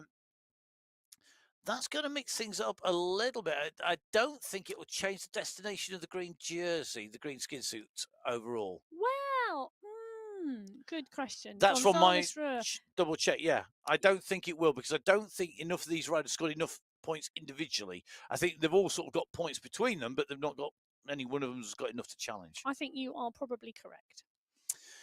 Makes a change. Right. What, that you're probably correct? No, that you think I am. Well, the category 2 back at the 34.5 kilometre marker. They're about to start the climb out of the Aquarium.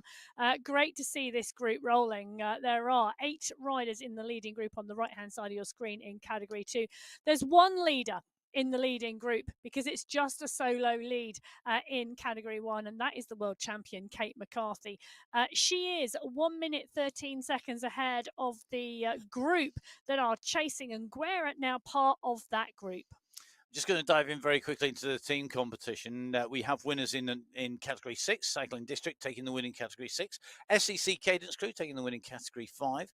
In category 4, the FCC 4 squad taking the win. In category 3, the Riot 3 team taking away the team win. Congratulations to them in our qualifiers, getting the team practice in on the way through. So our riders on the way in towards their race finale. Category 2 now hitting the climb as McCarthy descends down and hits the base of the descent. McCarthy clear of the chasing group behind, and they are behind by some margin, it has to be said at this point. Yes. McCarthy absolutely down in this 1 minute 30 clear of Alberg, who has got that chase group for company. So McCarthy looking like this is looking reasonably secure for her in category 1. And now it's about what do the rest of the riders do on the way in through. Remember, the sprint checkpoint will go to McCarthy, who is fast approaching it.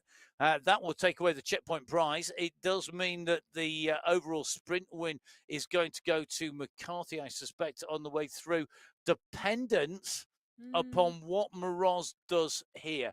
And I don't think Moroz is in the chase group. She's not. She's in 16th place now, so she's out of the points. Yeah. So Moroz holding the green jersey at the moment. This will depend upon what the rest of the riders have scored previously. I am looking at it and I'm thinking Camilla Alberg is the only one here in the group. She's got 2 second places, Alberg has. So for me, this is Camilla Alberg's to take. She's the one who's going to be looking for second place out of the group to take that jersey away. Now, by my maths, that means she needs to be 3rd or better. Yes. So no pressure, Camilla Alberg, and that means in the group she's got to basically take the win for the sprint out of this group or take second place out of the group, because McCarthy's already going through ahead. Perfectly possible. Unless somebody wants to get in the way. Well, that is or racing. Several people want to get in the way. Oh, and that's the thing. Everybody, racers want to race, and that is key. And now McCarthy goes through taking the checkpoint, I'm sure, first of all. Behind, you can see Alberg now is very aware of that, starting to wind this up for the sprint on the right-hand side. This, as we said, was Alberg's lead. This means she's going to take the overall without taking a checkpoint win, interestingly. Yeah, she's taken 3 second places. Good job. And that is enough today for the overall sprint jersey and checkpoints. She'll take the overall.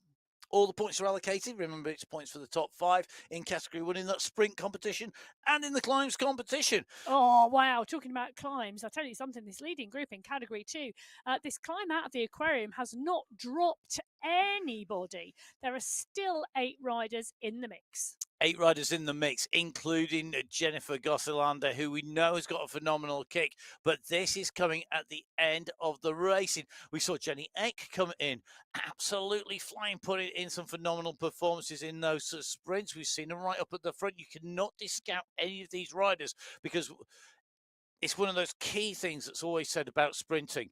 It's not just about being able to perform a sprint. It's about being able to perform a sprint at the end of a race after all the terrain that's gone before and all of the racing that's happened before, all those efforts you've had to put in to match riders to maybe break the group down to the size it is. And now this is going to be key. Who will jump first? Who will get their timing right? And most importantly, who's going to cross that line first? No, this pack rolling and rolling strongly, 36.5 kilometres under their wheels. They've got around 650 metres to go. They've got 2 left-hand bends, and Goslander, well, she's in that polka dot skin suit. We've seen her push at the top of those climbs and push really strongly. She's going to want to be launching for this sprint and for the overall win as well. And she's more than capable. Eck, Vellner, Engstrom, Lenin, Vittori and Roach are all going to be part and parcel of the pack who want to take this on. And Bjarhead sitting on the back of the group at the moment. And Vittori now puts down a kick, trying to answer the move of Bjarhead, who went off the front at 11 watts per kilo. Vittori now up to 10 watts per kilo, but Bjarhead jumped first at 11. Goslander comes at 12, but drops down to 11 as Bjarhead drops to 10. They've both gone on kick to use that power early. Who's going to get the timing right? Bjarhead's coming. Goslander's got the run, but it's going to go to Marlene Bjarhead. Bjarhead takes the win. Goslander takes second. Leinen takes third. That was a phenomenal finish. Perfection, but Bjarhead kicked early, but then kept on kicking. She went from the back of the group. And that moment of surprise, because, you know, they had to be looking at the back of the group, not the front of the group. And she took the draft the whole way through the pack. And when she kicked, that momentum and the draft combined shot her through the front of the group.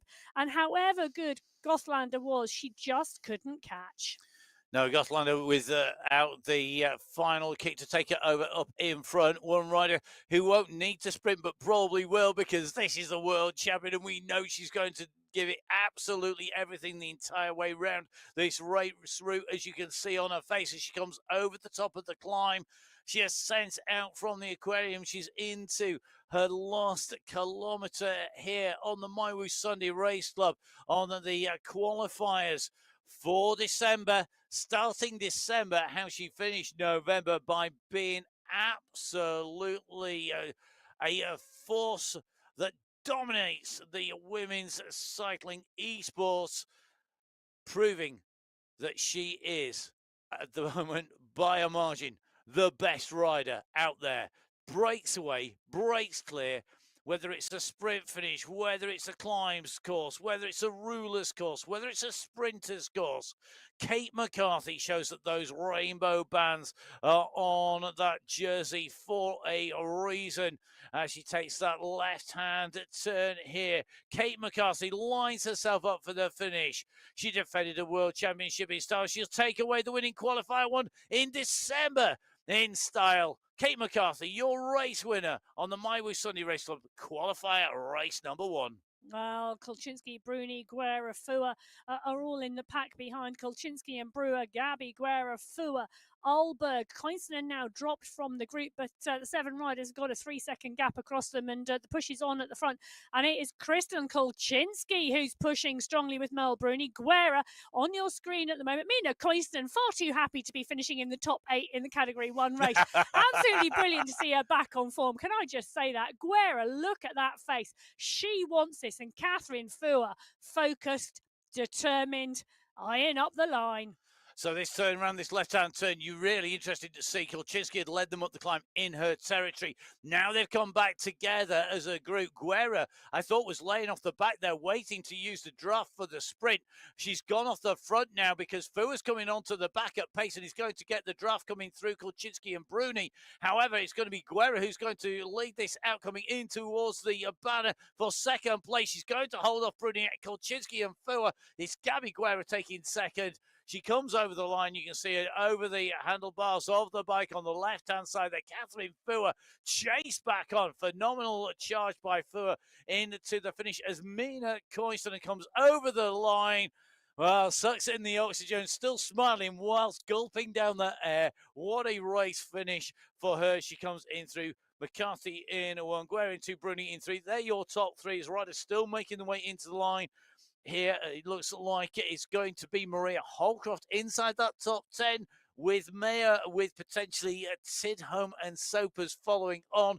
Great ride by Maria Holcroft on a day when we saw McCarthy go clear to take away that race win. Yeah, it was indeed. And Mina Coiston's best performance since returning from that maternity break in Category 1 on the Sunday Race Club. Now, we're going to watch Maria Holdcroft come round the corner and see the line and come through and over the line. Nicole Mayer and Emily Sopers just behind her. As Holdcroft comes under the banner, well, she takes 9th place.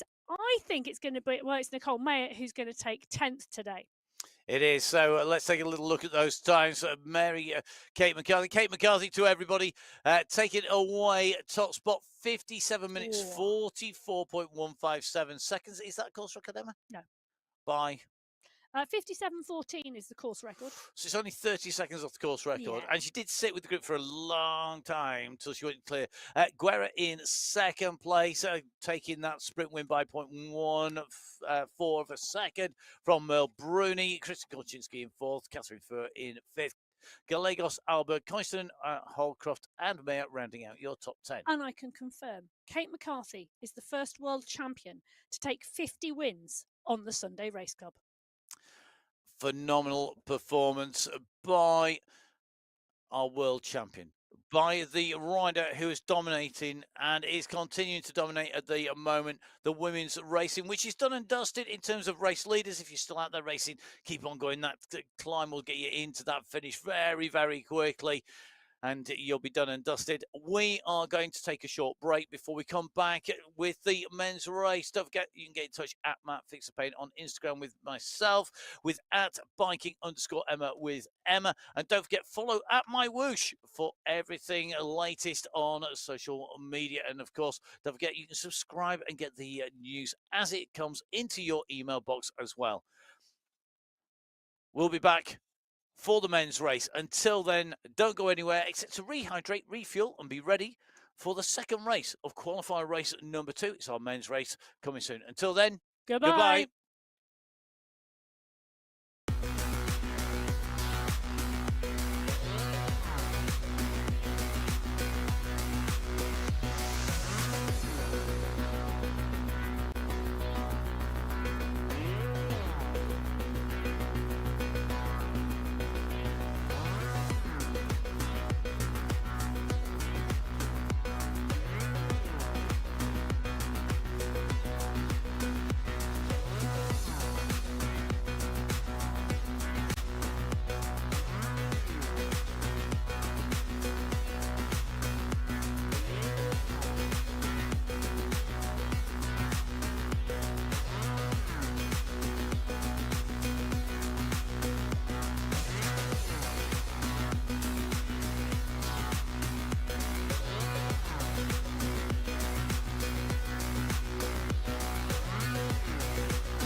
So hello and welcome back. If you were with us for an amazing women's race earlier, welcome. If you're just joining us for the men's race on Qualifier race number 1 in December here on MyWhoosh on the Sunday Race Club, my name's Matt Payne. I'm here in the studios with Emma Martin. Emma, it's been pretty brutal out on the roads of Wollongong in Australia for the women's race, and this is like a slightly sort of stretched out version. We've got just the same amount of killer, but a whole lot more filler. Loving the description. 54 kilometres of racing for the men today, 632 metres of climbing. And Matt is correct. The sections between the climbs have been stretched. The section to the finish has been stretched. Three sprints along the way. The first climb coming at the 9.3 kilometre marker. Well, that's the first climb segment because you can see the first climb actually comes really sharply after the start. It is one of those courses today where the two climb segments that make up that climbing competition with those checkpoints at the 11 kilometre marker and the 27.6 kilometre marker, they look really steep. They look like a real challenge, but actually there's more climbing across the rest of the course. In fact, significantly more climbing, just 216 metres of climbing on those two Wollongong climbs. And you can see 632 metres over the whole course. The majority of this climb today is not on the climbs themselves. There's lots of little climbs along the way and they add up and they will sap the rider's legs. So those two checkpoints, the climbing competition over at the 27.6 kilometre marker, the sprints continue through to the 47.8 kilometre marker, where there's then a 7.2k run to the finish. And of course, that climb out of the aquarium that may split the large packs.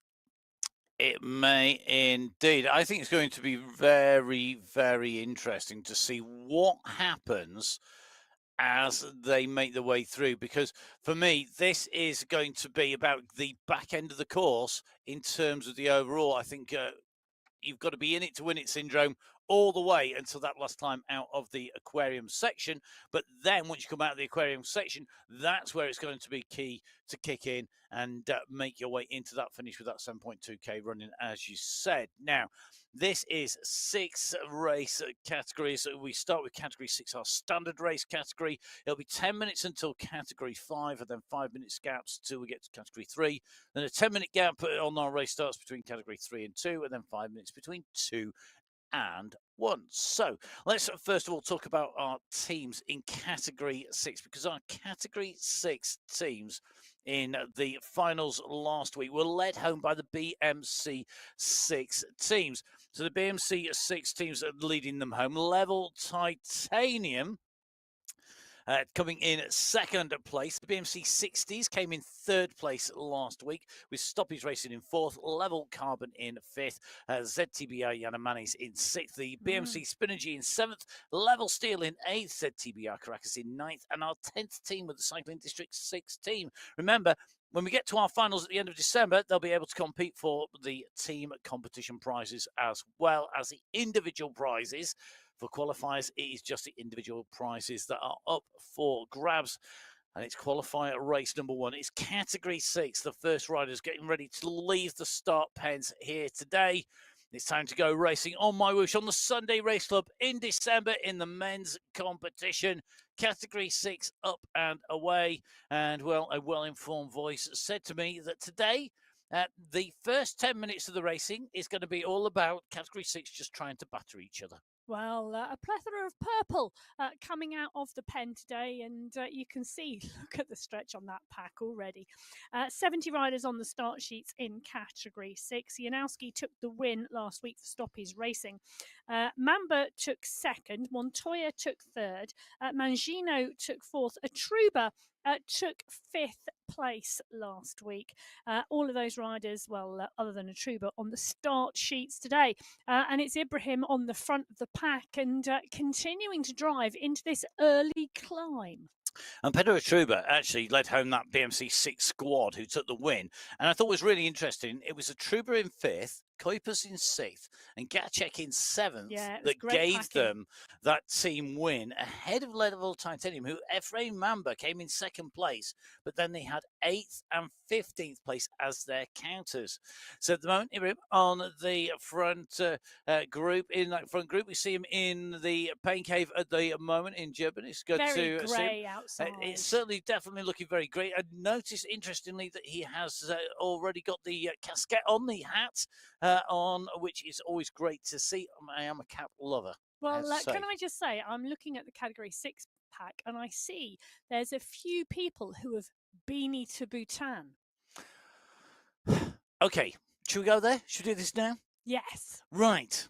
This week, there is a new launch. There has been a new launch of 5.5.0, the latest big game update. So you do need to uninstall and reinstall MyWhoosh, because you're going to get not just all the little updates and little changes, because there's hundreds of those, but most importantly, you get a whole new world, which is great to ride. I've been out. I've been riding in it. It is called, I have indeed, it's called Bhutan. It is. I've been there too. You've been there too. And I've got a beanie from Bhutan.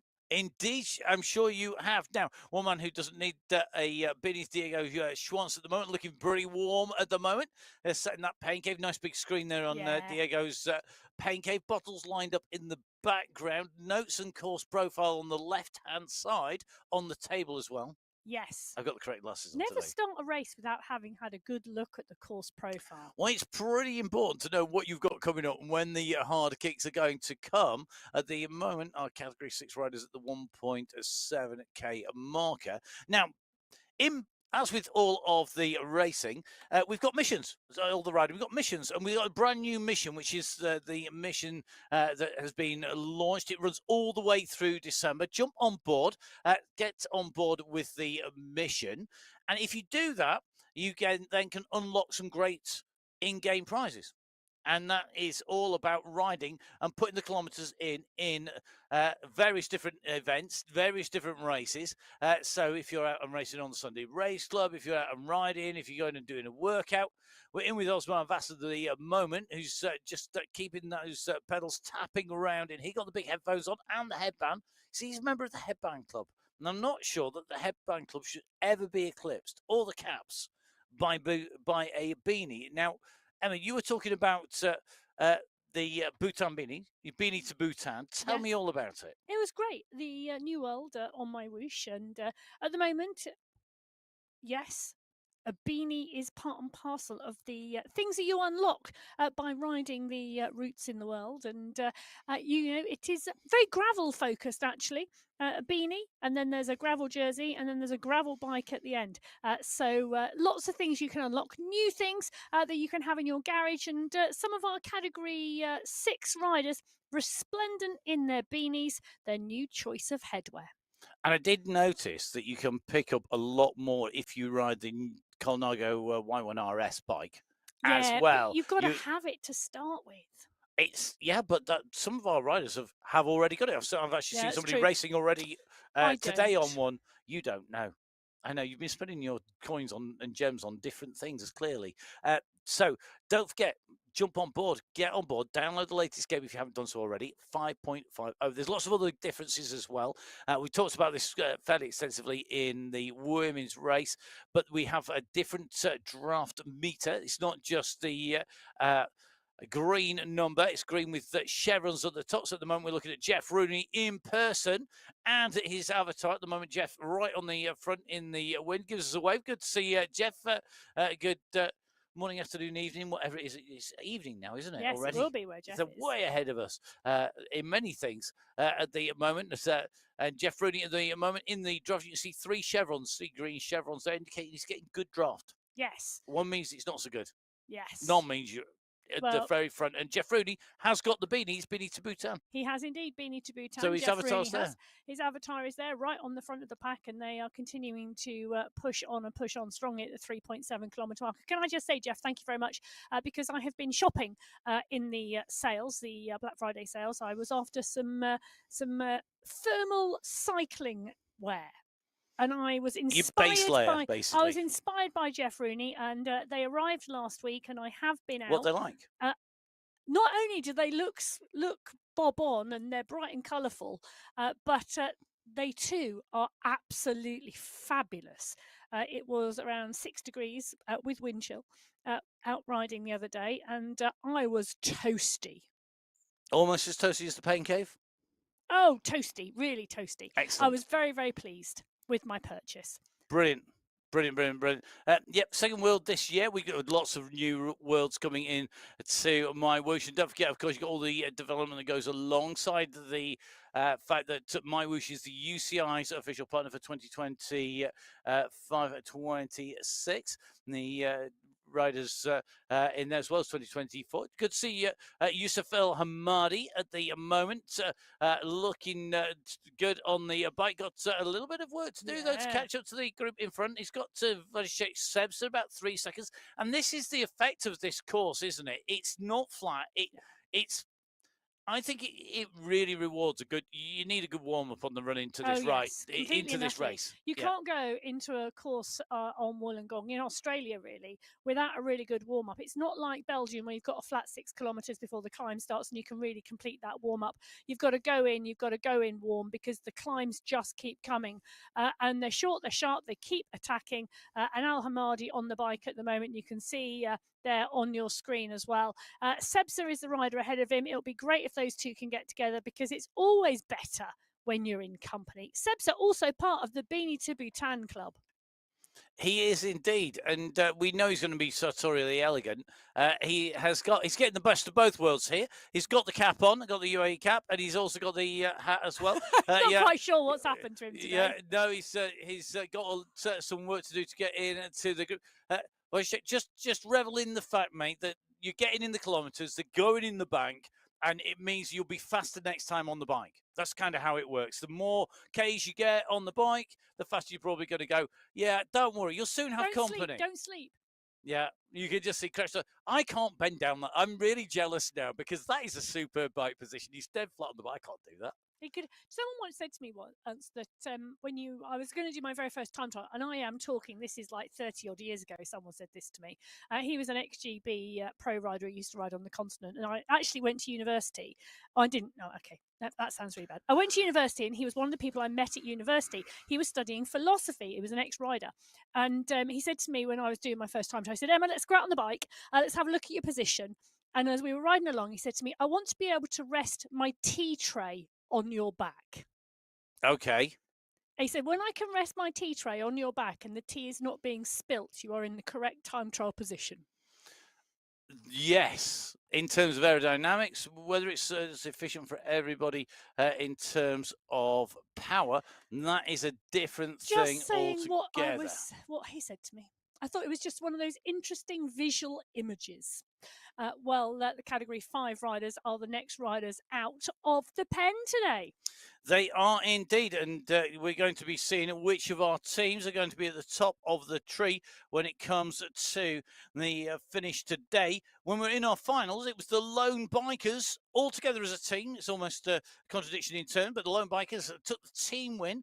With Buamer, Jeremy Horn, and Paul Kubik, the riders who took them in. Ahead of Level Raiders in second, Beast Mode in third, Ride Club Finland in fourth, the MPCC team in fifth, Level Avengers in sixth, Cycling District 7, and BMC Race in eighth, Level Up in ninth, BMC High Five in 10th. The 11th team was BMC Rule 5, Cycling District in 12th, 13 teams in total with BMC Get Racing on the end of the set of teams. 13 teams in Category 5. Yeah.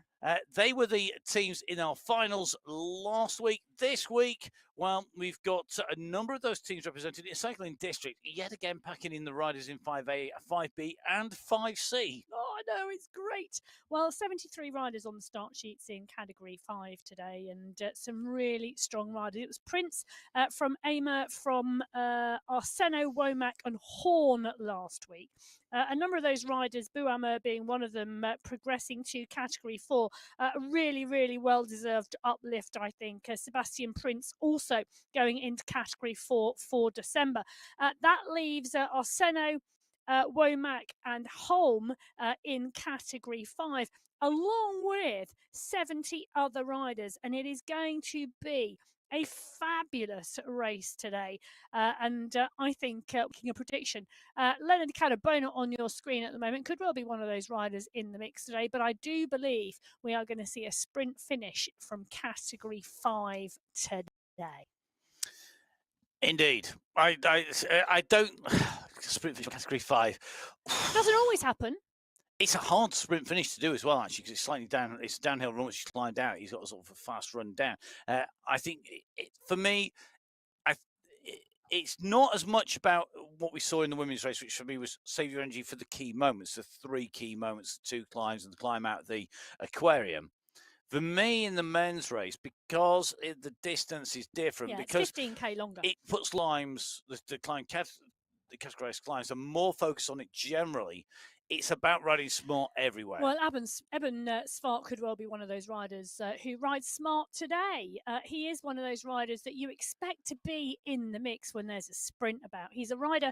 He stays well hinged when it's to make sure that you are in the on board, that you're in position, that you've got your bike, your turbo, and you're down on the race start.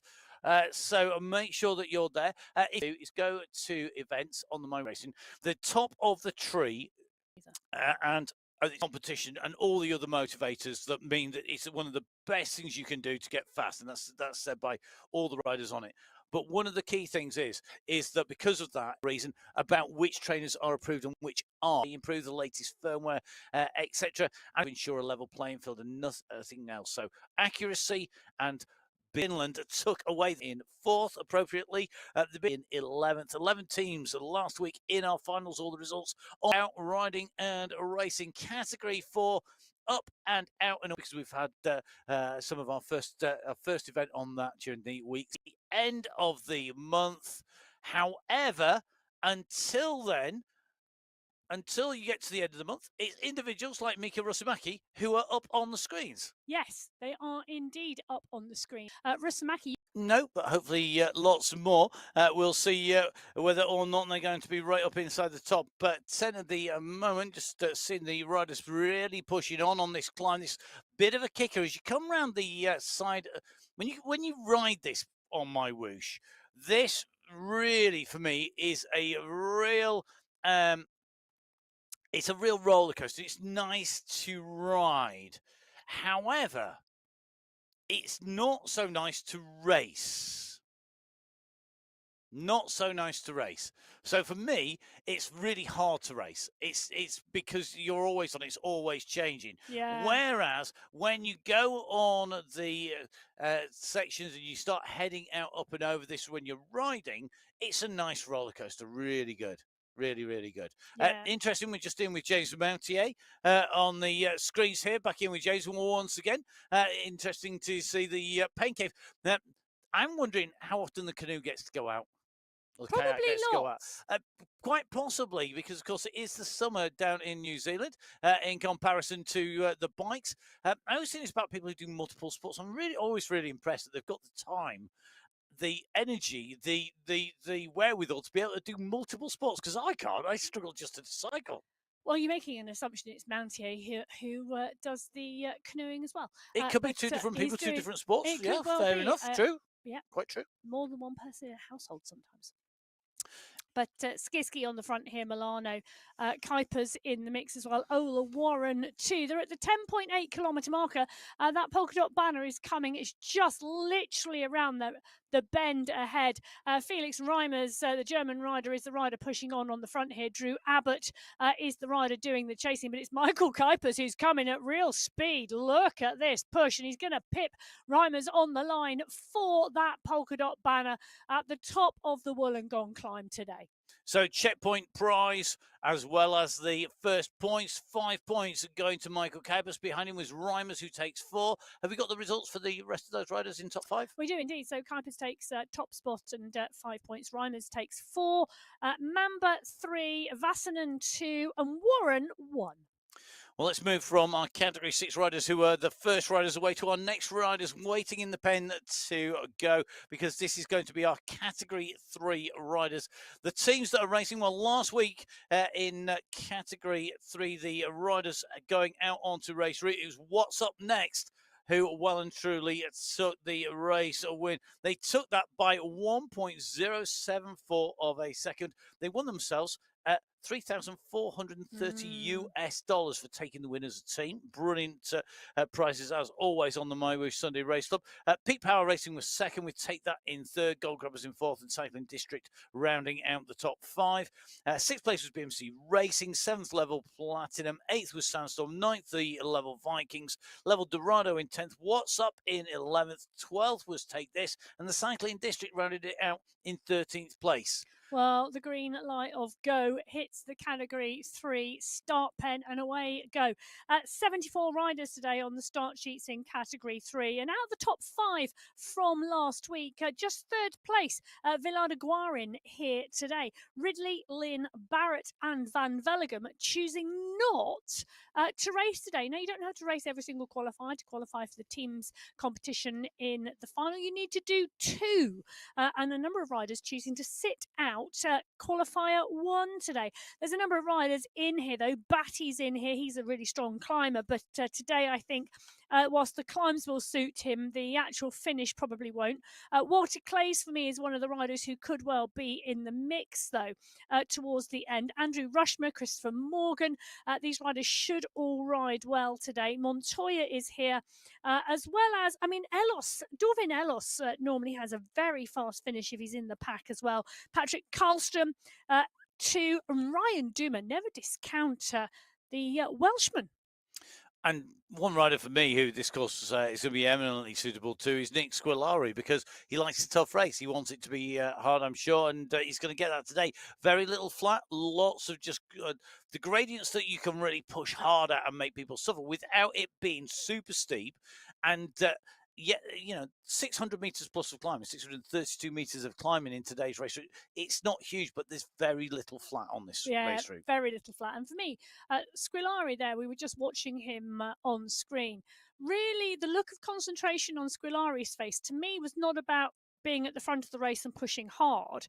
It was about making sure he was in the draft and not doing too much, but staying in a good position. Lots of experience for Nick Squillari, showing there with the way that he's riding them and the tactics he's getting to use, which Emma just explained. If you want practice and you may be thinking, not sure I can race on a Sunday, and you may be watching this, there is Tuesday, the Cycling Esports League. We've had race number 1. That was done and dusted. It's great to see all of our riders in there. One of our regular riders has got lots of experience. Luke Allport at the moment, just clear in Category 5, giving himself some room, I think, as he comes into this climb here. Luke Allport doing an Allport, going clear on the front. If you want to know what an Allport is, go back probably about 2 years. No, it's not that far. And we've been doing Allport. Luke Allport has been Allporting his way off the front. It is a verb as well as a noun, for at least 2 years, I think. And Luke, at the moment, on his way going into the climb, the bunch coming up behind. Back to Cycling Esports League. Tuesday nights and Tuesday mornings, depending on where you are in the world. 2 time zones available. So time slot 1, let's give you it in Gulf Standard Time. That's 11 o'clock. We'll give you in European time, which is 8 o'clock. This is in the morning. And in New York time, which is 2 o'clock in the morning. And also, let's just give you the time slot B, which in Gulf time is 10 o'clock at night. In European time, it's 7 o'clock at night, and it's 1 o'clock lunchtime in New York. Okay, I'm giggling because I know we're in with Cat 3, Matthews Kalman, who we saw not that long ago, actually, popping into the pain cave when Joanna Kalman was riding and racing, is on there. But I have to just giggle because Luke Allport, Cat 5, who've just been in with, I'm on his bio on MyWhoosh Info. His bio, the verb, the one and only Allport. Emma, the King of California. Matt, Allporting. There you go. Level racing manager. I love that. If you don't, go to mywhooshinfo.com, log in, and then search for the riders, Luke Allport. And fill in your bio whilst you're there. Fill in your own bio whilst you're there. Now, Stage 2 is coming up. Stage 1 was brilliant racing in the racing over 500 riders on Tuesday. Now, Emma's finished all porting herself all over the place. So fantastic racing. Over 500 riders. Brilliant to see those riders racing. Remember, all riders being checked and verified and checked on the way through. The Sunday Race Club setting the gold standard for verification, as far as I'm concerned, in terms of making sure that the riders are doing exactly what they're doing. It is a little bit less arduous, the scrutiny and what you have to set up for the for the race league, but it does have the drone, which ensures that you stay in the right category. Now, just going to dive in with Patrick Halston as we see he's got the duck on top of the phone. It's now and the chicken as well on top of the mic. The windsock was brilliant. I mean, it's well of the headband club because it's clearly got the hairstyle, but I am loving the fact that the windsock is a duck's nest indeed. Now, going back to Cycling Esports League, I'll get this done if it kills me. Cycling Esports League, get on board. Right, race number 2 is in Bruges. This is one for all of you who don't like hills. But you do like sprints. In 21 kilometres of racing, there is a grand total of 2 metres of climbing. But there's lots of sprints. It is a sprint race. It's a points race, yeah. It's a points race, but there are, on the 21 kilometre course, 2 sprints and a finale. I've got the course map in front of me. Sprints. So it's perfect for anybody who does not want to go up a big climb. It's a perfect introduction as well. It'll get you used to the drafting. It'll get you used to riding in the group. It will get you in that race book. You're going to be in competition. There's lots of race categories. The drone police are out checking that everybody stays in the right category, taking out riders in real time as well, eliminating them. You do need to have your heart rate in the watts per kilo correct in there to be on the racing, but less arduous in terms of the hoops you need to jump through before you start racing. So get on board and ride. I'm going to join, not this week, but after this week, I'm going to join. Because one of the things I want to see as a woman in a mixed event on MyWhoosh is how much the watts matter. Because whilst my watts per kilo will put me in a category, one of the things I'm really interested in researching and looking at is how much the differential is on watts versus watts per kilo. And I'm going to join on Tuesday night to see. Yes, I suspect you're going to get an absolute hammering on a course like Bruges, because my watts per kilo, for example, would be lower than yours in terms of what I can produce in terms of power. So in watts per kilo on a climb, you're going to climb away, but I can produce a lot more pure watts. So on the flat, like Bruges, I should be able to leave you in my dust. Yeah, so I'm going to go and see, how it plays out in my category. Indeed. Well, Emma will no doubt report back to us in a couple of weeks' time, if I remember to ask her. We're in with our leader on the road in Category 5, coming up to the top of the first part of the Wollongong climb. Wollongong climb is a 2-stage climb, whichever way you go at this climb. If you go this direction, you've got twin peaks. The first peak is lower. The checkpoint now is at the top of the second peak. So Catabona's got to put another little kick in to get up to this checkpoint and the archway. He's got a little bit of a gap. Steinhaus coming at some pace, though, behind, so he can't relax too much here. But if you go the other direction, you've got a big climb to start and then a big climb after that as well. Really, really tough ascent of the Wollongong climb. But Greg Cardabona, he had that lead. But look at Clinton Dave Cirillo. He's gone over the top here and he's going to come into this checkpoint first. It's just round this left-hand turn. Cirillo rode that very smart indeed. He sat in the group. He rode with the group and then he used the draft on the descent to kick through. It is a good gap. And that was all in the last 100 metres. Yeah, well, Grant Womack comes over the line in 2 for 4 points. Cardabona for 3 points. Tuomi takes the 2 points and Steinholm takes 1 point. That big pack behind. Do you know it's a long way back and there are big, big gaps throughout the group.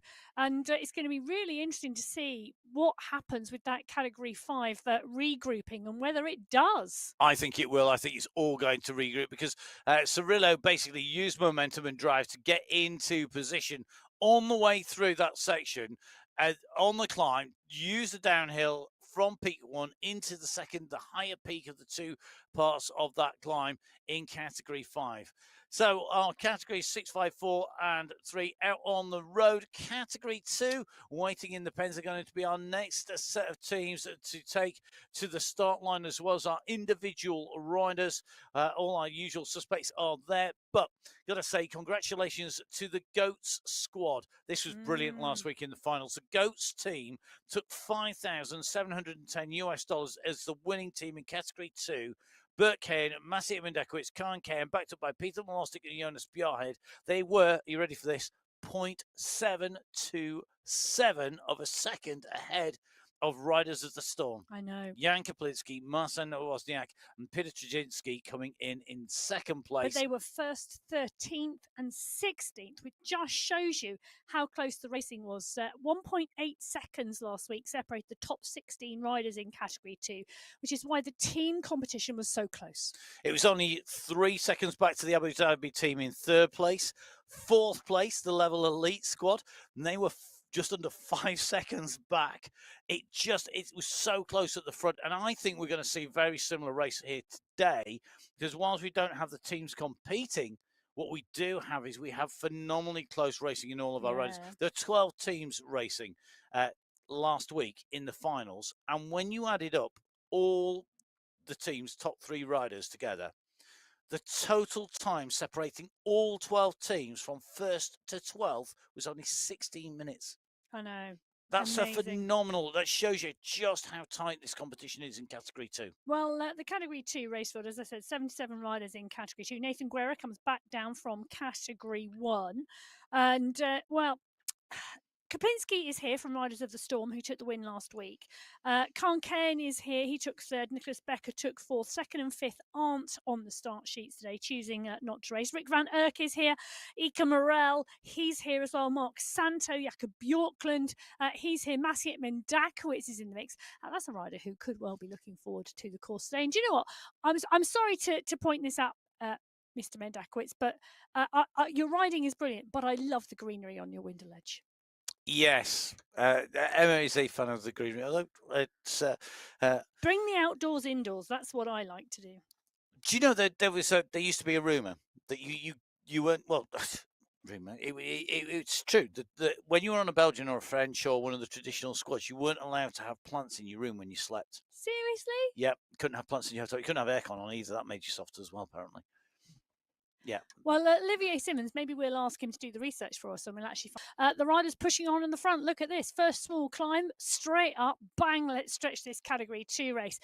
Olivier dancing on those pedals, now sitting down and doing the job, as he always does. One of our really, really strong riders, a rider who we know is going to always be in the mix. He's got the most sprint wins of anybody across all of the race categories. He's actually tied with Ruben Don, but Simmons took the most first. We saw in the women's race, we saw the most wins at 50 being hit by Kate McCarthy as world champion.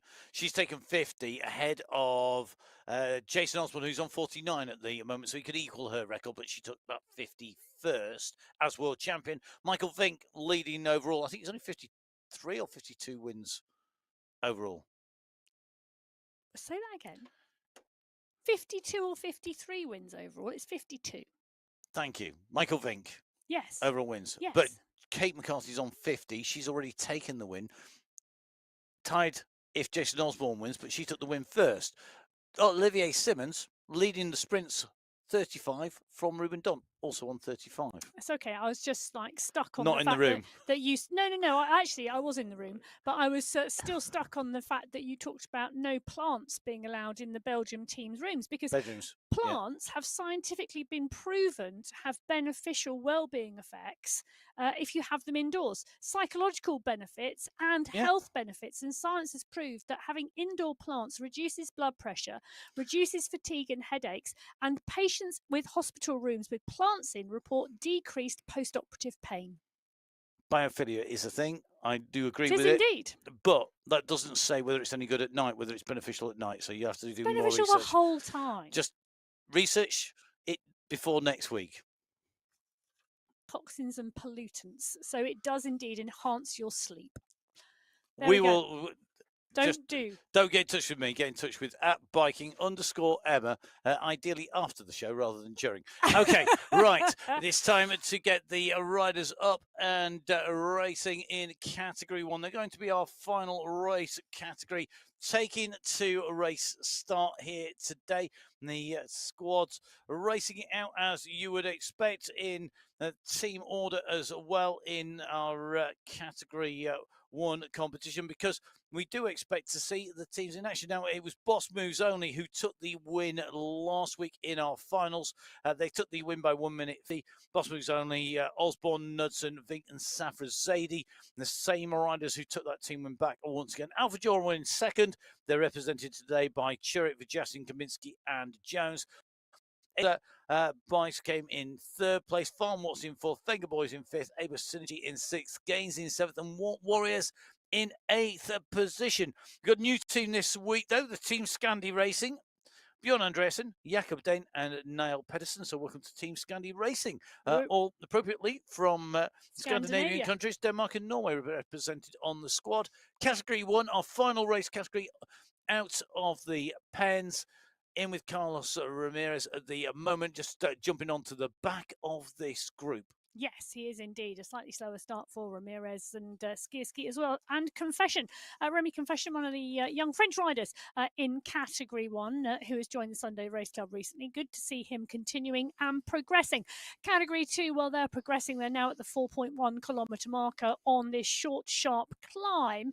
And you can see the pack stretched. It's still fairly wide across the road in places, indicating a similar pace from the riders around that area. When they're long and thin and stretched, that's when there's a big push on the front and the back is slower. It seems obvious recently. Yeah, but not necessarily. It's that reflection of out on the road effect of the wind, of aerodynamics that's replicated here on MyWhoosh. And you can see that more and more. You get new, interesting new development. Be interested to see if it does come into the races. We see Niall Pedersen, one of the Team Scandi Racing squad, in action already. And as you can see, out of the saddle, just dancing on those pedals. This gradient here, this little kicker that comes early really does test the riders on the way up and over the top. Good to see the pointy end of things here. Being led, interestingly, by Gednes, going up over the top. The rider from Norway leading the race. Another countries who are always very strong at cycling esports. Yeah, and Niall Pedersen for me is one of the riders who's getting stronger and stronger on the Sunday Race Club. He's been with us for 35 Sunday Race Clubs now. His best finish position, 4th in Qualifier 2 in November. So that was really, really fabulous to see. A rider really on form, and looking forward to seeing what he can do here in Wollongong today. The beanies are out in Category 1 as well. Mikhail Kaminsky is here. Jason Osborne is here. Lana Yasin is in the mix as well. Magnus Kulsut is here too. And of course, there is Mikhail Kaminsky on your screen. He's nicely in the pack, but sat towards the back of the group, hovering in the draft, just taking a look at what's going on ahead. Got to stay focused. Got to keep that. He's a rider on form. He's a rider on form, but I think that dedication has been in there. We're going to see it's Kaminsky was right up at the front. Then he had a bad patch, or he had a heavy training patch, or he had a patch where he certainly wasn't getting those first places and the podiums that we would maybe expect to see of him and those performances. But he went through that and he's come out on the other side, and he came to fore just at the right time for those World Championships. Oh, yeah. I mean, just brilliant to see him racing so strongly there. And then he's continued that onwards and really mixing it up. And we're starting to see the sort of the post-Worlds shake-up. Maybe not in the top with Osborne and McCarthy being so strong, but in the categories behind, in the riders behind in the top of the category. Very much so in Category 1, less so in all the other categories, because, of course, to be in the World Championships, you pretty much got to be in Category 1. Yes.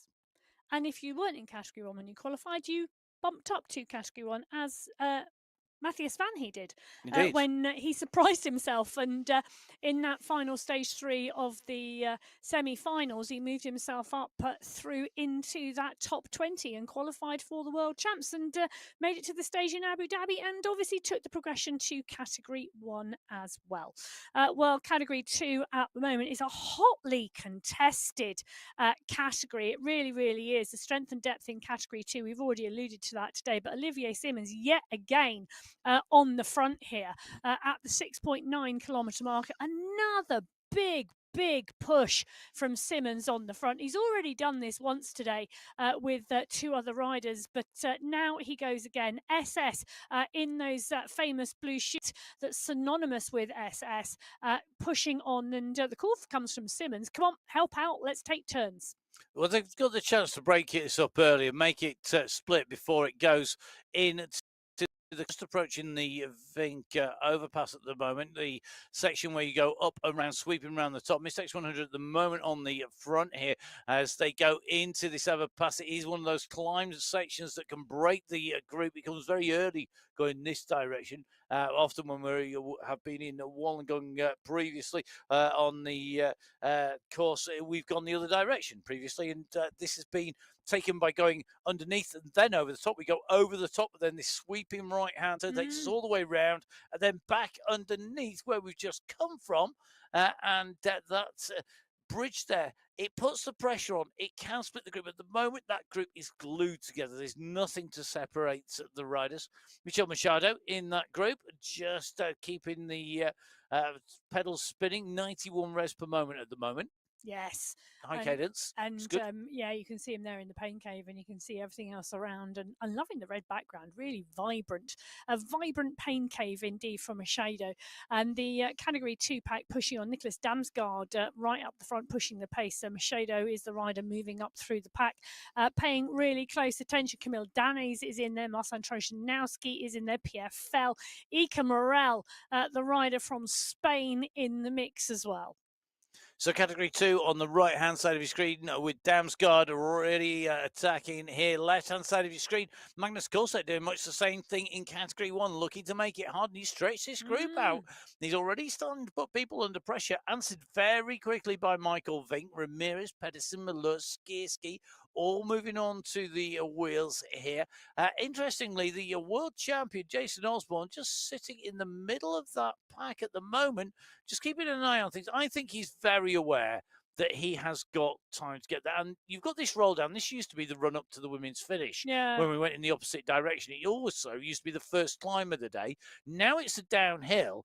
It's an opportunity just to really wind things up. Ramirez got it at 7 watts per kilo. They're onto the front, just wanting to keep this pace high. Yeah, he is indeed, and not wanting to back the pace off in the category 1 race. So Ramirez really pushing on. Diaz into Noren in 3, Confession in 4, Panitza in 5, Vink in 6, Vujasin in 7, and we drop in with Lionel Vujasin in the pain cave. You can see the concentration on his face, not wanting to miss the moves, not wanting to spend too long on the front either, I imagine. But Vujasin right at the front then. Michael Knudsen now comes and takes up the mantle, but we're wide across the road at the moment because no one wants to drive this on. They know at the 5.4 kilometre marker they're heading towards now with 4k to go to the base of the Wollongong climb for the first time, and this is about energy conservation at the moment because they're going to need to stay in that front group.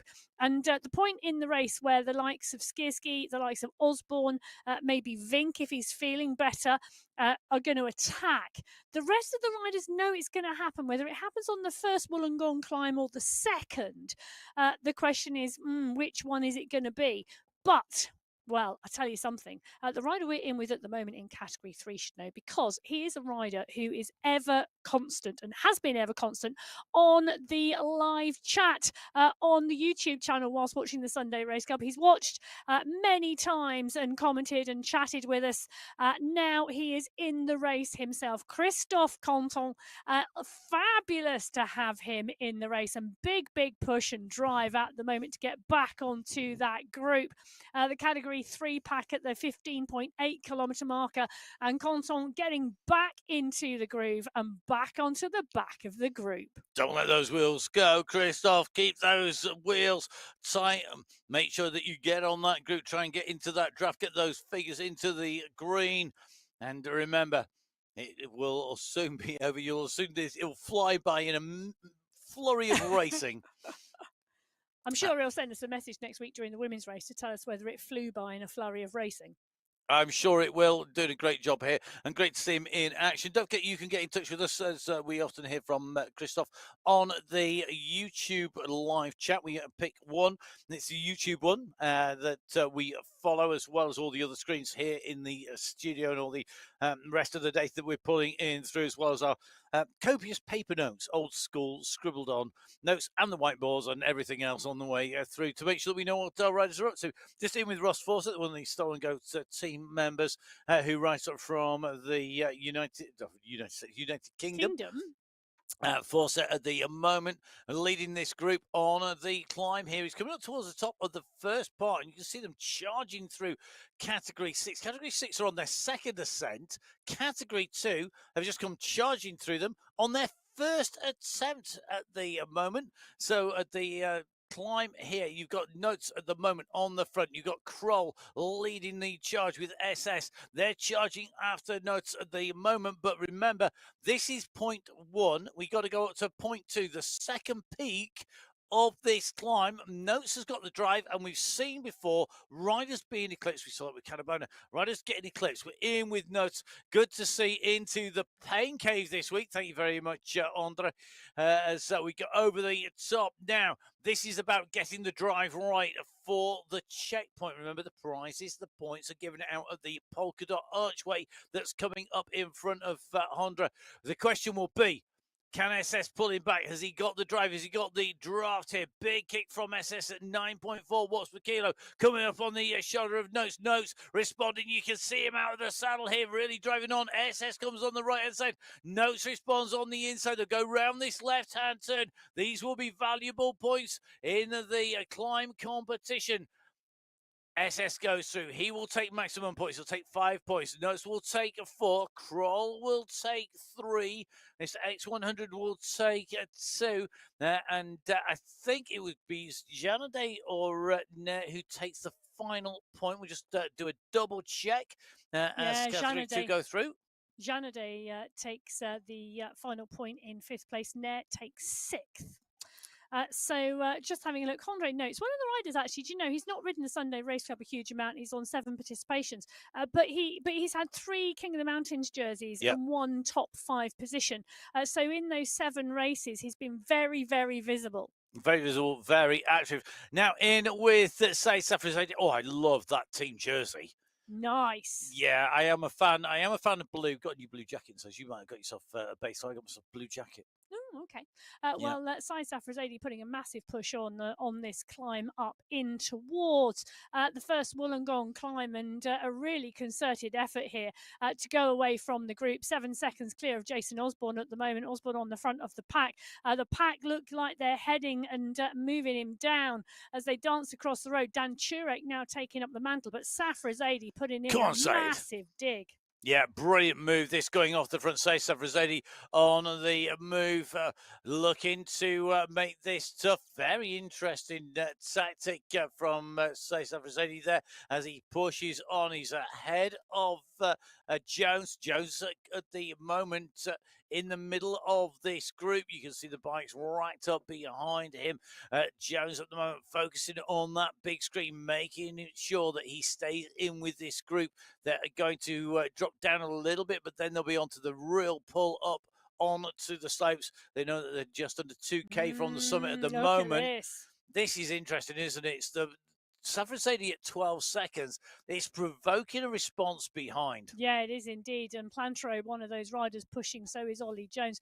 Dan Turek leading the charge. Jones just pushing to come up onto Turek's wheel. Plantro then pushing to come up onto Jones. Osborne paying close attention as well. So is Ricardo Panizza. The gap's now starting to form because this push is really, really early. And Safrazadi's move is what has driven this, because they would have waited until they were further up the climb. Panizza up and out of the saddle. You can can see in that MyWhoosh Fire jersey. Do love that. And you can see him pushing on in the top 10 here. But they are all chasing Safrazadi, still 11 seconds clear. Turek, really a concerted effort from him. And we just saw Panizza on our screen there. Always a rider who I think is really interesting to watch in action. And I think he's a rider. I mean, we were talking in one of our pre-show meetings. We do actually have. We do some planning for this, folks. It's not just turn on and rock on. We were talking about Riccardo Panizza Yeah, we were. in one of those pre-show meetings, and how he's progressed. You had some interesting thoughts on that. Well, I always think Panizza was one of those riders who rode and raced strongly, but never really had the performances that he was. You sort of thought he should have on the Sunday Race Club to see what he can do here. I really, really am, because I think this is a concerted return, and I think this is a real focus now on the Sunday Race Club, which I'm really interested to watch. Safrazadi still pushing on. Now it's Bjorn Andreasen that's taken up the charge that Dan Turek started. So Turek starting the charge, Andreasen taking it, and just watching the differences in the watts per kilo. So that's the power to weight ratio of the riders. You can see that on the right-hand side of your screen in the what's known as the nearby list. So you can see Safrazadi at the moment 8 seconds clear of Andreasen. He's effectively 10 seconds clear of Noren. Now nearly just yo-yo in 10, 11 seconds. Bjorn Andreasen here on the charge. You see Safrazadi's watts go up and down, the watts per kilo go up and down, the power's going up and down. He's still holding that same gap on this climb as they come up towards the top. But all too often we have seen the gaps be reversed. We saw that for notes. We saw that earlier on in category 5.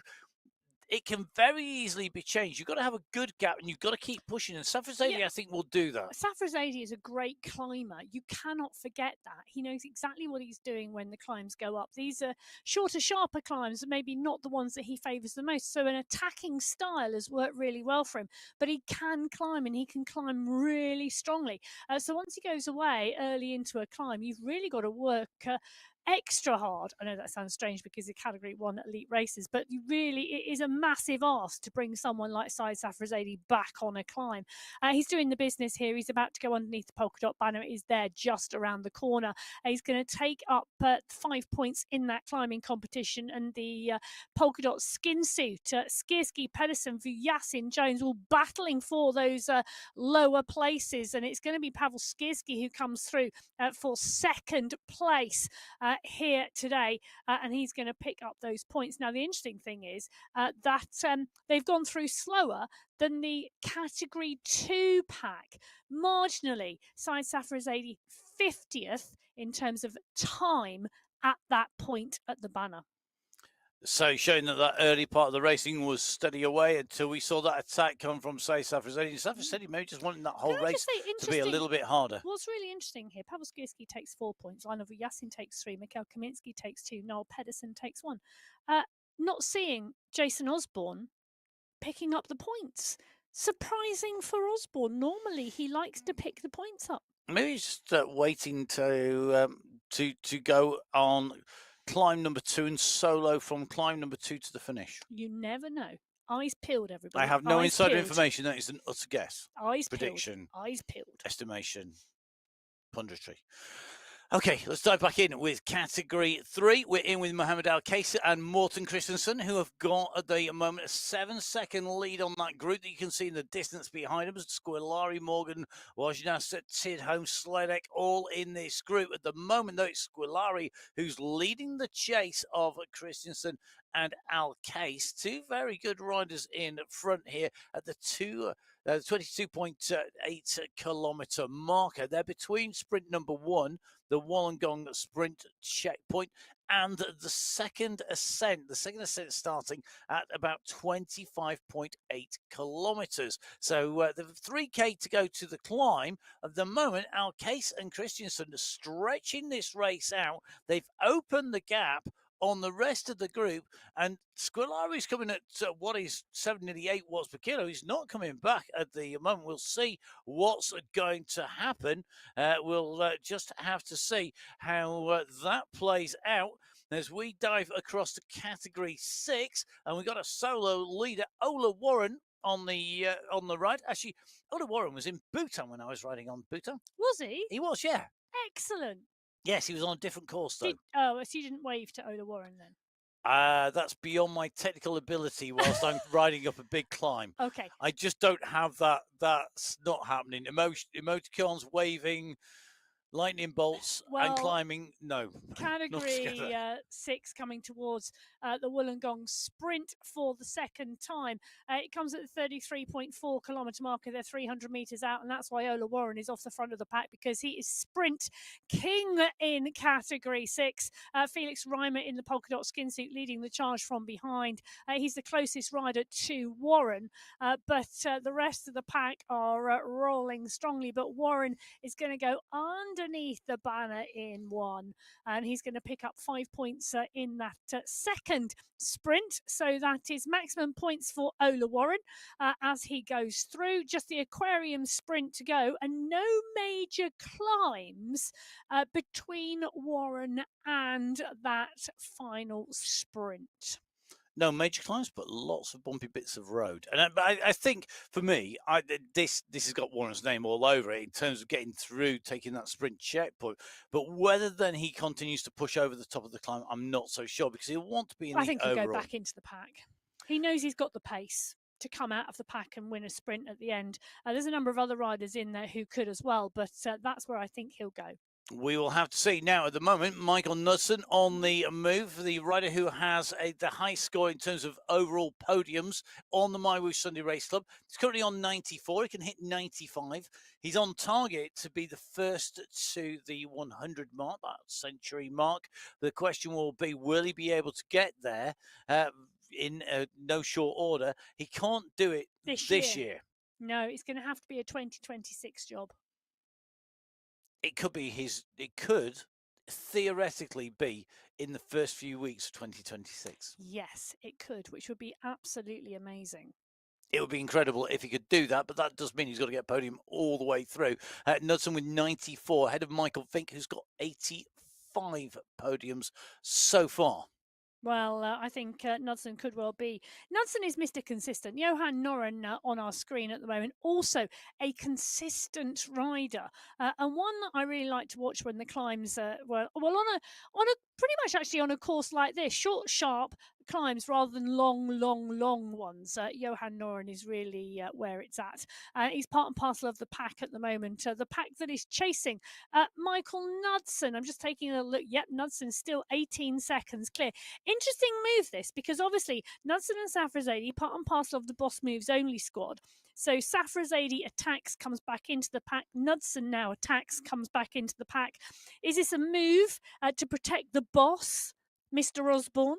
We will have to find out, and we'll have to wait to find out, because category 4 at the moment on the way towards the second climb summit of the Wollongong climb. Last time round it was Giuliano Strill and Wang, your top three. This time round it's Wang who's on the front, but behind him is Boulanger and Giuliano. Giuliano needs to really get in front of Boulanger to make sure that he's got that point secured. Wang goes through. He temporarily will hold that polka dot jersey. Will he keep hold of it? He won't. Giuliano does enough to go through. 2 climbs today. Giuliano coming first on climb 1, coming through on climb 2 in second place. He's at 1 point clear of Zenken Wang, who takes second place overall in that climbs competition. Super close in there with 2 climbs today. And as you say, Emma, that's it for the climbing competition done. They can now focus on the run realistically for the finish if you're into that climbing. Yeah, and absolutely great to see the competitions within the competitions, and that climbing competition, one of them. And Rennie Samela taking away 4th place on that climb. You can just see it in his pain cave. Bit of recovery required. Get that recovery in, deep breathing coming at the moment, and sucking in that oxygen on the way down. I'm loving the stop pedaling. Just chill out, relax, and then Drop the get heart that. rate. Yeah, get that heart rate down. It's so important, and it is a real sign, isn't it, of fitness. That heart rate, The whilst it faster shoots it up, drops, the faster it drops, the the better. fitter you are. And that for me is one of those things because do you know what? It's why we see the likes of Kate McCarthy. She's able to go recover, go recover, go recover, go recover. It's because of that training and that ability to drop the heart rate and the recovery element of that. And that is trainable as well. So it's not just about, everyone goes, oh, FTP, you must train my FTP. Well, you're not training all the aspects that you need. You're just training one thing. Things like 1 minute power, 2 minute power, 3 minute power, the ability to recover and go again, recover and go again, recover and go again, are all things you can focus on in training. And I think there's a big difference, isn't it? When FTP first came out, and there was a really interesting conversation going on about it this week. On the MyWhoosh on my indoor, did you page. see that? I did indeed. I was absolutely love it. So the simplistic version of FTP is you do a test and effectively you take your maximum 1 minute power and then you extrapolate back from that what you can do when you're clearing a break for an hour. So if Mike Anderson's in a break, as he is now, what power can he hold without going into the red zone for 1 hour? That's the simplistic version of it. The reality is that it varies per riders. It's not even a nuance. It's going beyond your 5-year-old version of FTP, I think, or 10-year-old version of FTP. It is essentially it Don't varies for believe the riders. AI chatbots. Oh no, don't believe AI chatbot. That's absolute bobbins. It varies from riders. So the power that you can hold is somewhere between 72 and 77% of your 1 minute maximum, and that it's your FTP is somewhere between 35 and 75 minutes you can hold that power for. So that's massive variation. So actually what we see now is we see real specific training than what you were saying there, Emma. Train your 5 second, your 20 second, your 1 minute, your 5 minute power by specifically targeting those, and that's why we're seeing such improvements in performance from riders, because the more and more data that we get, the more metrics we get, the more riders that are riding on here on Sunday Race Club. Those are what win you races, what give you the better performances. The FTP, it's a good broad test, but it's not accurate when it comes to getting real fine detail and really improving. Well, talking about fine detail, Michael Knudsen is now back in the pack. Ollie Jones now takes the front of the Category 1 race. So Jones on the front, Category 1 back together. Not for long is my prediction. Absolutely. I think everybody today in Category 1 has decided, yeah, let's have a go. We've not lost Jason Osborne yet. He's not got off the front. Meanwhile, Category 3, bottom left-hand side, sprinting over the top of the climb, the second time up the Wollongong climb. Sebastian Havo taking the race win from Patrick Karlstrom in second. Mohamed El Case in third. Jan Jasbeck in fourth. And Gilberto Marquez in fifth. When you add those to the points at the start of the climb, because Wollongong climb 1 was Paradise, Karlstrom, Havo, Alcase, and Marquez, I think Havo will take away the overall in the Category 3 climbs competition. We'll confirm that maybe a little bit later on. All this live as we speak. Category 2 leaders right-hand side of your screen. Category 1 leaders left-hand side of your screen. These two groups, the last 2 sets of riders to leave the pens today on their way to our finish. The total course distance, 54 kilometres. 2 climbers checkpoints at 11 and 27.6 kilometres respectively, and then we have 3 sprints, 16.8k, 33.4k, and 47.8 kilometres. The climbs competition loaded towards the first half of the race, the sprint competition more towards the second half of the race. There is a third big climb in there. It's almost the same amount of ascent as we see on the climb up Wollongong, interestingly. It's not quite as big, but it's not far off, though, and it comes within 6.2k of the finish. Yes. In fact, it starts what is effectively 6k before the finish. It's 200 metres or so after the aquarium sprint checkpoint. Yes, it is indeed. Well, we're in with the category 2 pack. They're not at that Aquarium Sprint checkpoint. Yeah, that's at 47.6k. They're at 23.6k. They are transitioning through Wollongong City before they come on to the climb for the second time. That is the Wollongong climb. That's the 25.9 kilometre marker. They're around 2k away. This is the short, sharp flyover that they are coming up to. Mendakowitz on the front with Christoph Kroll. SS is in the mix as well. Kaplinski, last week's winner in that final, in the front of this group as well. In fact, there's a significant number of riders in this group. Over 25 riders still in the leading group in the category 2 pack. Olivier Simmons, Nathan Guerra, Jakob Bjorklund, all in there as well. Look at the push. Bit of a push on the front from Simmons. He does that every single time. He just reminds the riders that he's there. Hello, don't forget me. I'm Olivier Bigley Simmons. I'm bigging it up off the front. Indeed. Yeah, Ollie or Bigley or Olivier Simmons. Take your pick. Whichever you want. Apparently he's happy with all of those, but Ollie to his friends. On the way up the climb, these riders last time around had a real battle. We saw that fight out with two riders really at the front. That was SS and Notes. Notes leading into the climb checkpoint, but SS going over the top, using the momentum to his advantage, driving through, taking maximum points. So if you're confused, this is Felix Reimer and Ola Warren. One's in polka dots, one's in green.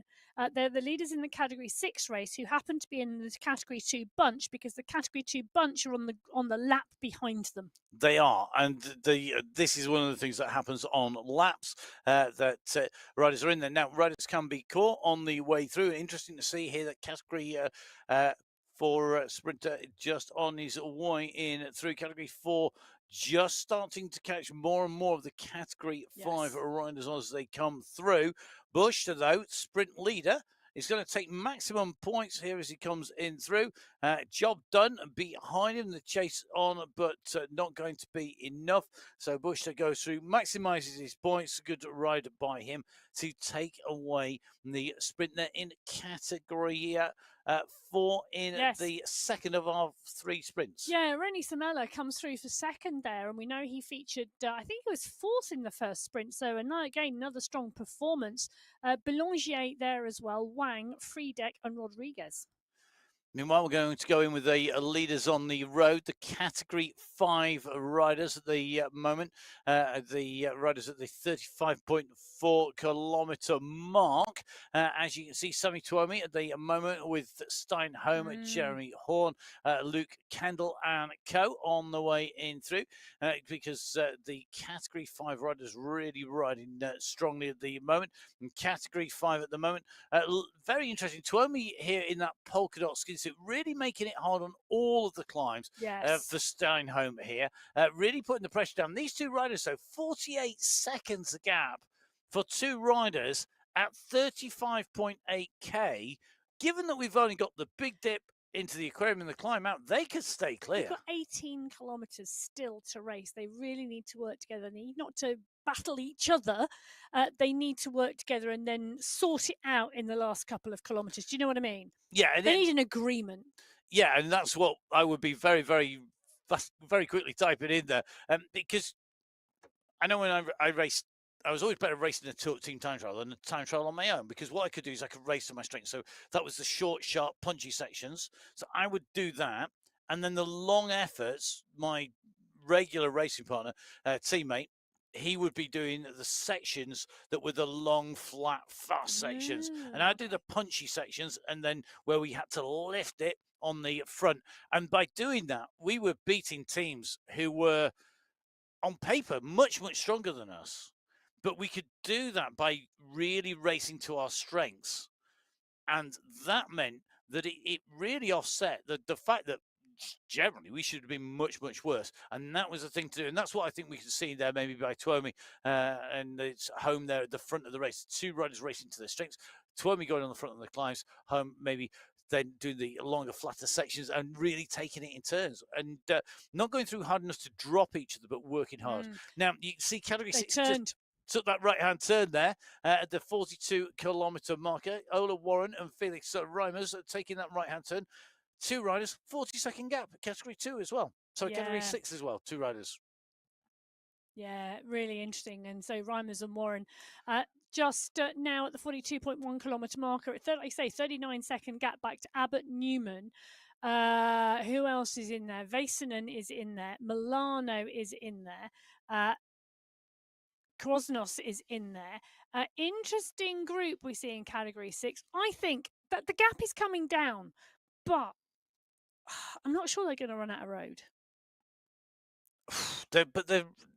Yeah, we will see. We will see. Let's dive quickly back into category 2 because we're fast approaching the summit here. Gadazi in pursuit of SS in the polka dot skin suit. Gadazi with that green jersey on, both of the number 2 indicating category 2 on their back at the moment. This is 4 points. It was SS from Notes from Kroll, Mistakes 100 and Janade. They were the point scorers at the first time of asking at the top of the climb. SS, Gadazi, Kane, Guerra, Miller is the order of the top 5 riders at the moment, but that could all change with the descent and then the ascent that is going to follow here. There's not a lot to choose between these riders in terms of time. SS leading down. Now, the question is, will he be out momentumed? If there is such a word in the English language, out momentumed by the riders behind who have the dynamics, they have the draft, they have the speed, and they have that extra drive. Gadazi versus SS is much the same, but now you can just see coming into camera shot the kick coming at the side. Flebus and Nair X100 is in the mix as well. They're driving over the top of Gadazi. Gadazi getting swamped here because of that momentum. Out momentumed by a number of riders. I'm going to keep on using it till it does become a real thing. As they go over the top, SS taking the points. He will walk away with the climbs competition, or in this case, right away with the climbs competition. Maximum points at climb 1 and climb number 2 of the Wollongong climb. And behind him this time around, Mads Buster from Theme, Kane and Guerra. Yep. Really interesting to see. I'm just going to do a double check to see how many riders went over the top of the second climb together because it was a massive, massive group and 33 riders still in the leading group in category 2 after the second climb. So I'm going to tell you, well, I reckon there's going to be it's going to be around a 30 up sprint unless somebody does something really focused in terms of trying to break away from the group. But I'm not sure anybody's really going to be able to establish a breakaway on the types of terrain that are going to face the riders in category 2. The rest of them are going to be eagle-eyed hawks. And they are going to need to, because I think for me that's the only thing that is going to break them up, is going to be when category 2 go through somewhere, somebody breaks clear, they leave them just that little bit too long. There's that hesitation, and that's what causes a little bit of a break. Now, category 1, really interesting. Yeah, Pavel Skierski's gone for a longer attack here on the second climb up Pavel. Wollongong. Wearing red shorts, go faster. His channeling is in a fast legs because he's 10 seconds clear of Jason Osborne on the second ascent of Wollongong, and they are pretty well matched for pace. The gap back to Safrazadi, Kulsit, Jones, Noren and Knudsen, 26 seconds. There's a big, big group behind, but at the moment it's Skierski versus Osborne, and the gap is not coming down between these two riders. In fact, I would say Osborne has decided he's going to come up the climb strongly, but he's not looking to close the gap down to Pavel Skierski because he knows how much effort it's going to take. And, 18 seconds now, the gap. Skierski's really putting a lot of effort up there, though. That's Skierski really working hard. I'm not saying he can't continue it, but that is really, really moving. Osborne, I think this is a considered effort by Osborne. Osborne knows he can keep this going all the way to the finish. Yeah, and I think that's the thing, isn't it? Because this is about the polka dot skin suit competition and the climb versus the overall win. With the top of the climb coming at the 27.6 kilometre marker, that's still a significant way off of the finish line. And if you're targeting the finish line versus the top of the climb, those are two very different strategies. They are. Now, Wollongong climb number 1 in category 1. It was Safrazadi from Skierski with Jasin Kaminski and Pedersen.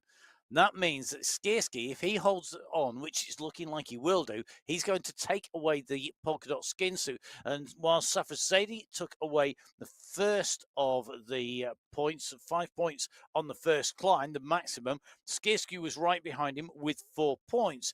Now, at the moment, Skierski is coming through, and there are plenty of riders between Skierski and Safrazadi now. And this means that Safrazadi is in danger of scoring no points. Skierski is going to score maximum points and take away the jersey. He'll definitely hold it temporarily when he hits the line very shortly indeed. He's onto that climb, that final little kicker up.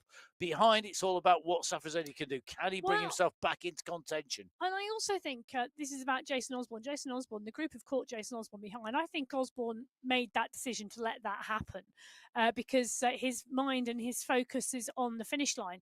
It's a really big ask now because actually what it's done is it's put Skierski down the road. Skierski is about to go underneath the banner and take the polka dot competition, the climbing competition here.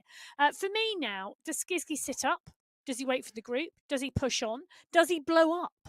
And what can Safrazadi do? Can Safrazadi get back onto the front? He was in this group. He made his way. He got into position. But look at the massive kick. He's been distanced on here. He needed to be in second place. He was in prime spot. He was holding fifth, sixth wheel as he came down that descent, but he's not kicked hard enough. It means Vujasin's going to go through. Then Knudsen.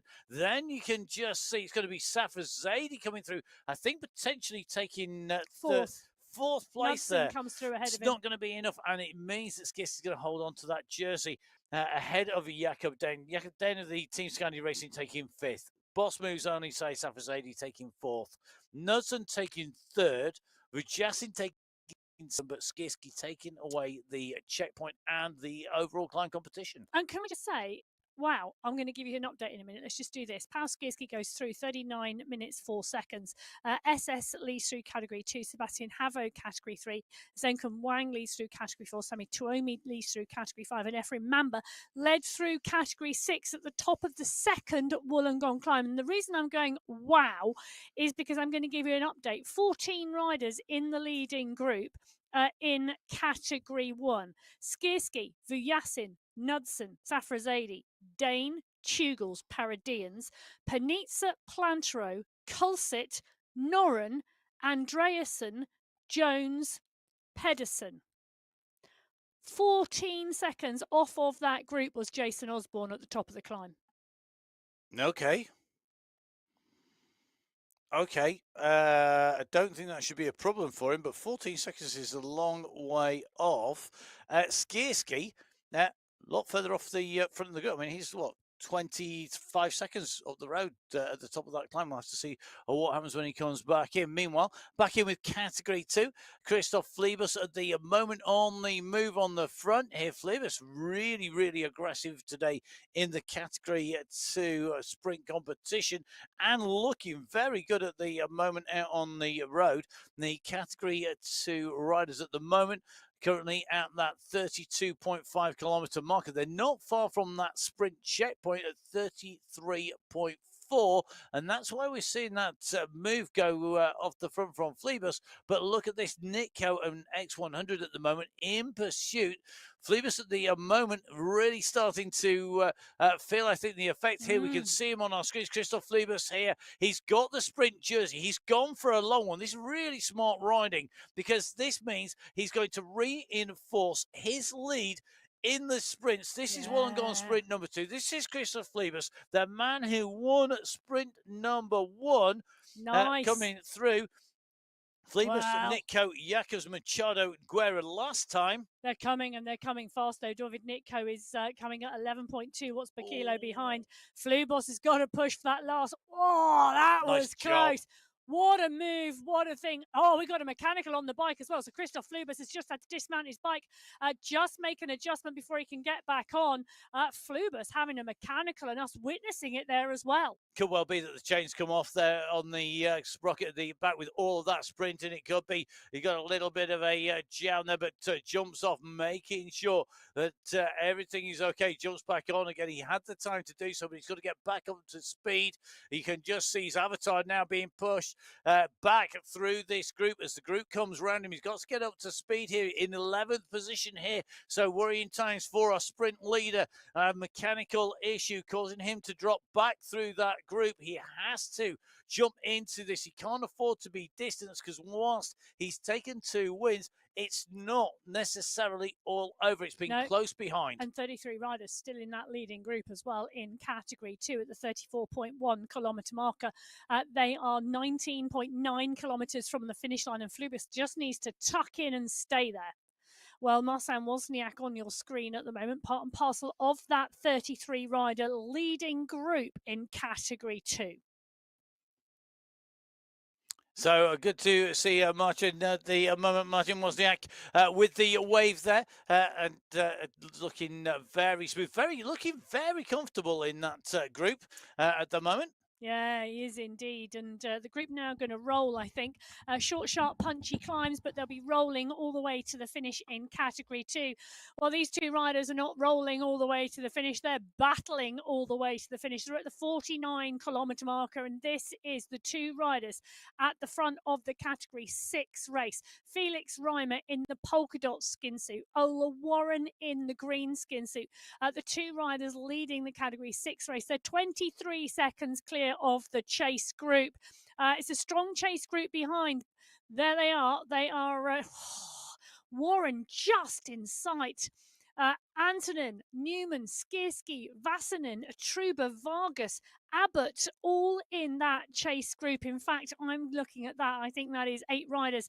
9 riders, she says, 10 off the back in that chasing group. And they're chasing Ola Warren and Felix Reimer. The gap is coming down. It was out to about 48 seconds at one point. It's down to 20 seconds now with, 4.8 kilometres to go. Is Reimers and Warren, are they going to run out of road, or can they stay ahead of the pack? It is going to be so close. Well, we drop back in with the category 1 race, and Pavel Skierski is still 19 seconds ahead of this rider. Michael Knudsen is wearing the green skin suit, telling us he's got the most points in that sprint competition. He's 5 seconds clear of Chugals, Vuyasin, and a whole plethora of other riders. In fact, there are 12 riders in that chase group behind. Jason Osborne now, well, he's 1 minute 56 down in 15th place. So the world champion is not going to take his 50th win on the Sunday Race Club today and match Kate McCarthy. They're coming up for 20 kilometres to go, and Pavel Skierski 14 seconds clear of Knudsen, who is indeed 7 seconds clear of the chase behind. Skierski now needs to set a rhythm. He needs to put everything aside, and he needs to concentrate on the next 20 kilometres if he is going to stay clear of Knudsen. He needs to tap a rhythm, and he needs to get into that time trial pace. He's about to go underneath the Wollongong sprint checkpoint for the second time, and he's going to take those points. Now, Knudsen out from the front of the group because he's wearing that green skin suit, and he's going to want to hold on to those points. And by going clear of the group, it means that he establishes a minimum of second place. So he picks up 4 points and takes that green skin suit back. So Skierski in 1 in polka dots, leading through category 1 at the Wollongong sprint number 2. Christoph Flubus led through category 2. Patrick Karlstrom led category 3 through that point. Raffle Butcher led through category 4. Stein Holm led through category 5. And Ola Warren, well, we saw him lead through category 6. Skierski still clear. Knudsen, well, I think Knudsen is going to go back into the group. Yes, he does. That wasn't an effort to bring Skierski back. That was an effort to ensure the green skin suit stayed on his shoulders. One more opportunity at the Aquarium sprint checkpoint at the 47.8 kilometre marker. Knudsen, well, he is back in the pack. So the category 1 chase group strongly riding. 13 riders in that chasing group. 1 rider down the road. Skierski. So one rider down the road in the Category 1 race. We drop into the Category 2 race, and Nathan Guerra has gone down the road. Just 2 seconds at the moment, but it's meaning SS is on the front of the pack chasing, because Guerra going down the road at the 37.5 kilometre marker. Lots of little bumps and lumps here in Wollongong, short, sharp climbs that do mean riders push on. Really, the push is to try and break the group and to try and whittle it down a little. 33 riders in this Category 2 pack. We said, that unless somebody tried to go clear, unless someone tried to force a break, it was going to be a 30 up sprint. Mikkel Schuren, now the rider picking up the mantle from Guerra, going up and over the top of SS and Guerra and continuing to try and keep the pace high. The challenge is, if you've made it to the 38 kilometre marker in the Category 2 race, you're probably one of the riders who can win the race. The strength and depth of that race field is so strong. Those riders continuing to attack each other and continuing to try and snap the rope between each other. Oh, we're in with Jakob Bjorklund there. Looks like he's got plenty of fuel ready to go there. At the side gel ready, and the drinks as well. And focused on that big screen of the sunshine that pours down in the window on the Swedish rider, down in action at the moment in the midst of that Category 2 bunch. Definitely a rider who could be in at the finale today. We'll just have to see how that plays out as we have the dip down into the aquarium and the climb out. Quick reminder, they finished today at 54 kilometres, and at the moment we're just in with Felix Reimers, the rider who is nearest to that finishing line. And he's nearest by some distance at the moment. It's 300 metres, which doesn't sound a lot, but that translates at about 15 seconds at the moment for Reimers to Warren, and those two riders are well clear of Abbott on the left-hand side. It's not well clear. I think that's only 5 seconds. 15 to Warren, and then Warren to... Oh, it's not. It's come back down. Yeah, it has indeed. It's so 5 seconds. Yeah, it has. Felix Reimer attacked on that climb out of the aquarium, and he's gained that time over Ola Warren. Ola Warren just hanging out, just ahead of the chase pack as they come on that run towards the finish line. This is the chase group at the moment. We're with Antonin at the moment, Atruba, Newman, Vassayan in there, as well as Vargas. So Reimers clear at the front, Warren being closed down, doing a nice move there, Antonin and Vargas to Truba, and that bunch to bring Warren back. And this is now, they're going to have eliminated one threat temporarily at the front, because you can never eliminate a sprinter like Warren completely unless you've dropped him out the back of the group. It's no good just bringing him in. You want to throw him out of the back. Meanwhile, Reimers at the moment at the 52.9k mark, just over 1 kilometre to go for Reimers, is the sole leader. The man with the polka dot skin suit on your screen on the right hand side, looking very, very smooth at the moment. But can he hold on? Can he stay clear? That is a huge, huge ask, I think, given the quality of riders here in Category 6, given the volume of riders in Category 6 in this chasing group on the left-hand side of your screen. You can see they're just coming into this left-hand sweeping turn at the moment. Can he hold on? Gonna be a big, big ask. Look at the urgency on the left-hand side. Look at everybody's. You can see everyone's dancing to the front. They're drilling it on the front. They're coming back off again. This is going to put him in danger. And you can see left-hand screen. You can just see the figure of Reimers in that polka dot starting to come back towards them here. This will be key in the run in to the finish. Well, they've got 400 metres to go. Well, Reimer's got 400 metres to go, 450 metres to go for the chase group. Can they close down that 50 metres? It's 7 seconds at the moment. And I tell you, Vassanen's launched at around 8. It's not a full launch, but it is a big push. The rest of the riders on the front of the pack at 8 watts per kilo at the moment, because Felix Reimer is the rider who is chasing the UCI banner. The UCI banner is in sight. Will Felix Reimer, the German rider, take the win today in the polka dot skin suit in Category 6? Yes, he will. Qualifier 1 in December goes to Felix Reimer. The group never caught him, but Krozanos, Skirski and Vassanen come through so quickly in that 10-up sprint for second place today. So Felix Reimer takes the win in Category 6. Matt, have you got the top 5? I've got more than the top 5 because they're coming through thick and fast. Felix Reimers on his third race, moving from 25th in his first race, 12th in his second race, up to taking the win in his third race here, taking away top spot from Kronowas in second, Skirski in third, Weissenen in fourth, Truba in fifth, and it was McMurtry, Warren, Newman, Vargas, and Abbott rounding out the top 10, with Antonin in 11th place, the rider who actually pulled back Warren at that time. So it just shows you just how tough a day out. Warren taking away the sprint competition in the race as well. So very interesting to see how that played out in category 6. The first of our runners back in to the race finish. Well, category 5 is interesting as well because Stein Holm and Sammy Twomey are also clear. So 2 riders clear at the 50-kilometre marker in the category 5 race as well. They're 51 seconds ahead of a big chase group of 16 riders in category 5. That really, I think, is looking like it's going to be Holm and Tuoni. I don't think they're going to get caught. They've got what they got. They've got 3.7 kilometres to go. That pack are now nearly a minute behind. So Sammy Tuoni and Stein Holm in category 5. It's going to be a 2-up sprint, I think, unless one of them launches a long-range attack. Category 4, we've got a bigger group. Category 1, we've got a huge group. Category 1 rolling on the road. They've brought Pavel Skirski back into the mix.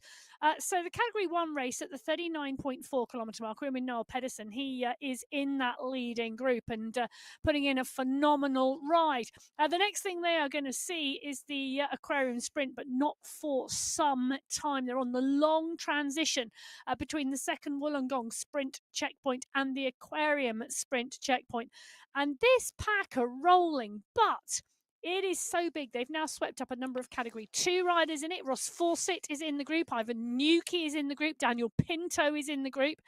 They're going to be capable of staying in the group until something spicy happens. It might not be all that long. We've got another bump heading in, which is going to be that, I think, overpass. We're going to go flying in and around on our way in. So we're going to be interested to see how that plays out as they make their way around this loop. Remember, we've got what is a long run into our race finish here today. We've got that descent down that final checkpoint coming at 47.8 kilometres, 5k away from category 2. Category 1, well, they're just starting to break as they go through some more of these riders. We're just heading in towards the Vink overpass here, and all of category 1 wanted to go to the front here, not wanted to be caught the wrong side of a gap as they go up and over. So at the moment, in terms of riders who are still out on course, category 5, Home and Tuomi at the moment at 51.4k, and category 1 the furthest back. Categories 5 and 4 should be our next 2 categories to finish.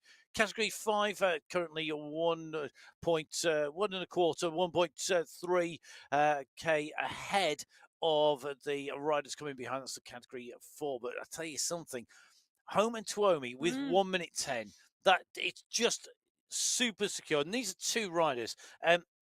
Home's had 1 win so far. Tuomi's never been inside the top 5 to date in 50.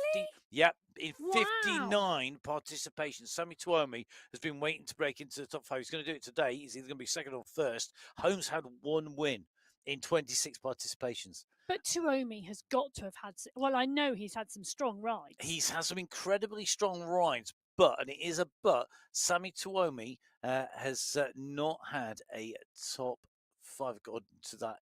He's done loads of missions. And he's got loads of great rides in Masters Racing, the Tour de Champs, in lots of the other racing. But in terms of Sunday Race Clubs, 7th last week. You see, he was top of the public qualifier, number 3. Yeah. He's a strong rider. Just on the Sunday Race Club, he's not yet had that. And it just shows the strength in depth, I think, in category 5, that you can put in some really good rides, but maybe not be right at the 4. Yeah, it's absolutely true. Well, category 1 as well. We've got 14 riders in the leading group in category 1, and at the moment they are smattered with some category 2 riders as well. Michael Nodson isn't a category 2 rider, but he is in a green skin suit, so don't forget he is also part and parcel of that Category 1 pack. At the 40, I can't remember at the last time at the 42-kilometre marker, we had 14 riders in the leading group in Category 1. Jason Osborne is now he's now 2 minutes behind. Michael Vink is a long way back. Vink holds the record for the number of wins on the Sunday Race Club at 52. Kate McCarthy at 50. Jason Osborne at 49. And it is going to be an interesting race today because we're going to see a different rider on the top. Last week it was Osborne from Skierski, Knudsen, Kaminski and Tugels. Last month it was Osborne who took 2 wins, Knudsen took 1 and Jones took 1. So we're mixing it up throughout November and December in terms of this Category 1 men's race. Niall Pedersen is riding strongly. That would be a really interesting win on the Sunday Race Club. And it is, of course, a good well suited. It's all going to be about that climb out from the aquarium. I think will make all of the difference. Let's go across to the front of the race, though, in Category 5 at the moment. Home versus Tuomi, and Home on the run in here has broken clear here because, as you can see, with 500 meters to go, he's got the gap on Tuomi. Tuomi's leading in the sprint competition, in the climb competition, but Home has one thing on his mind. That's repeating his win that he's already taken 1 of so far on the Sunday Race Club. Yeah, he has indeed. And Steinholm pushing on for a long-range attack on Sammy Tuoni, the 2 riders who'd gone clear of the Category 5 race field. Holm sights the UCI banner. It's 150 metres up the road. He sits, he taps the rhythm. He knows he's clear of Sammy Tuomi in second place. That gap has already been established. Steinholm goes underneath the UCI banner for the win in Qualifier 1 on the MyWhoosh Sunday Race Club Category 5. Sammy Tuomi is going to come through for second place today in that Category 5 race. 55 seconds clear of the chase group, and the chase group now winding it up behind for that third place sprint. Well, you can see that battle is just unfolding on your screens here. Horn, Tishani, Skretting and Kendall. A real battle here. Who's going to take it? Well, Horn, Skretting. It is indeed Mortek now coming. Mortek's coming really thick and fast through the pack. Patrick Mortek, Alex Arseno now launches. So does Clinton Cirillo. Clinton Cirillo went at 14 watts per kilo. Who's got their timing to perfection? Cirillo has indeed got a phenomenal kick. Arseno can hold it high for long. Mortek is in the mix, but this is Cirillo versus Arseno, I think. Arseno is pushing and driving for the line. Alex Arseno, I think, is going to take third place today from Patrick Mortek. So let's confirm those positions in Category 5 for you. Steinholm in 1, Tuomi in 2, Arseno in 3, Mortek in 4, Cirillo in 5, Skretting in 6, and Thuft, Cadabono, Womack, Francis rounding out the top 10, and those riders in and done. Category 4, the sprint is already unleashed because it's Daniel Cadiz who's gone long here on this Category 4 pack. Albin Bogren is charging into the back of him, though, but Matteo Pino, Oviedo, Hernandez, Russamaki, Boulanger are all in there. Arayevi now goes at 13 watts per kilo. This is one massive sprint with 200 meters to go. The banner is in sight. The Pino is coming.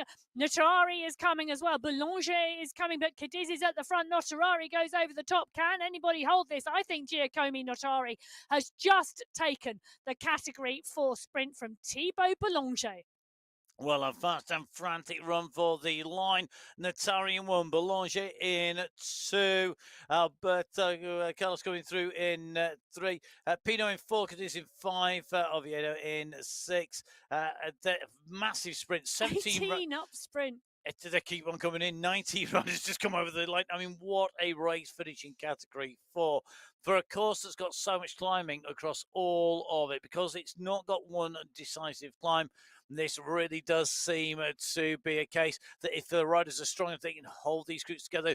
We saw it split in Category 6 and 5. Category 4, oh, well, that was a big group coming in, and this is a big group in Category 3. Currently at 52.9 kilometres. They're coming up to the 1K to go mark. 1,000 metres left. A whole host of riders in contention. It includes Patrick Karlstrom, who's holding not just the green jersey, but also the polka dot jersey. He's won the sprint competition. Can he do a trio? He's won the climbs competition. Patrick Karlstrom, inspired by his duck in the wind, so the wind is blowing. Will the wind be in his sails today to the finish? Well, are his sails in the right direction is the key question here. As they're 700 metres from the line, he's tightly packed into this Category 3 group, and the big push now going on here as Karlstrom goes long. He goes seriously long with 550 metres to go. Can he hold it? He's going to have to hold a really high pace to keep off the likes of Nicolas Fournier from behind. Sebastian Havo is there. Mohamed Al-Case has already gone. Nicolas Fournier's gone at 16 watts per kilo. Fournier is coming. He's working his way through the pack. We know he's got a really, really fast finish, but Patrick Karlstrom has got to hold this. He's got to hold this for 200 metres. Here comes Fournier. Fournier is going up over the top. Wasnos is going out. Case and Brooks all in the mix as Nicolas Fournier. What a sprint this man has got, but I don't think anybody's going to touch Fournier today. Wasnos is coming. Can Fournier hold it? Yes, he does.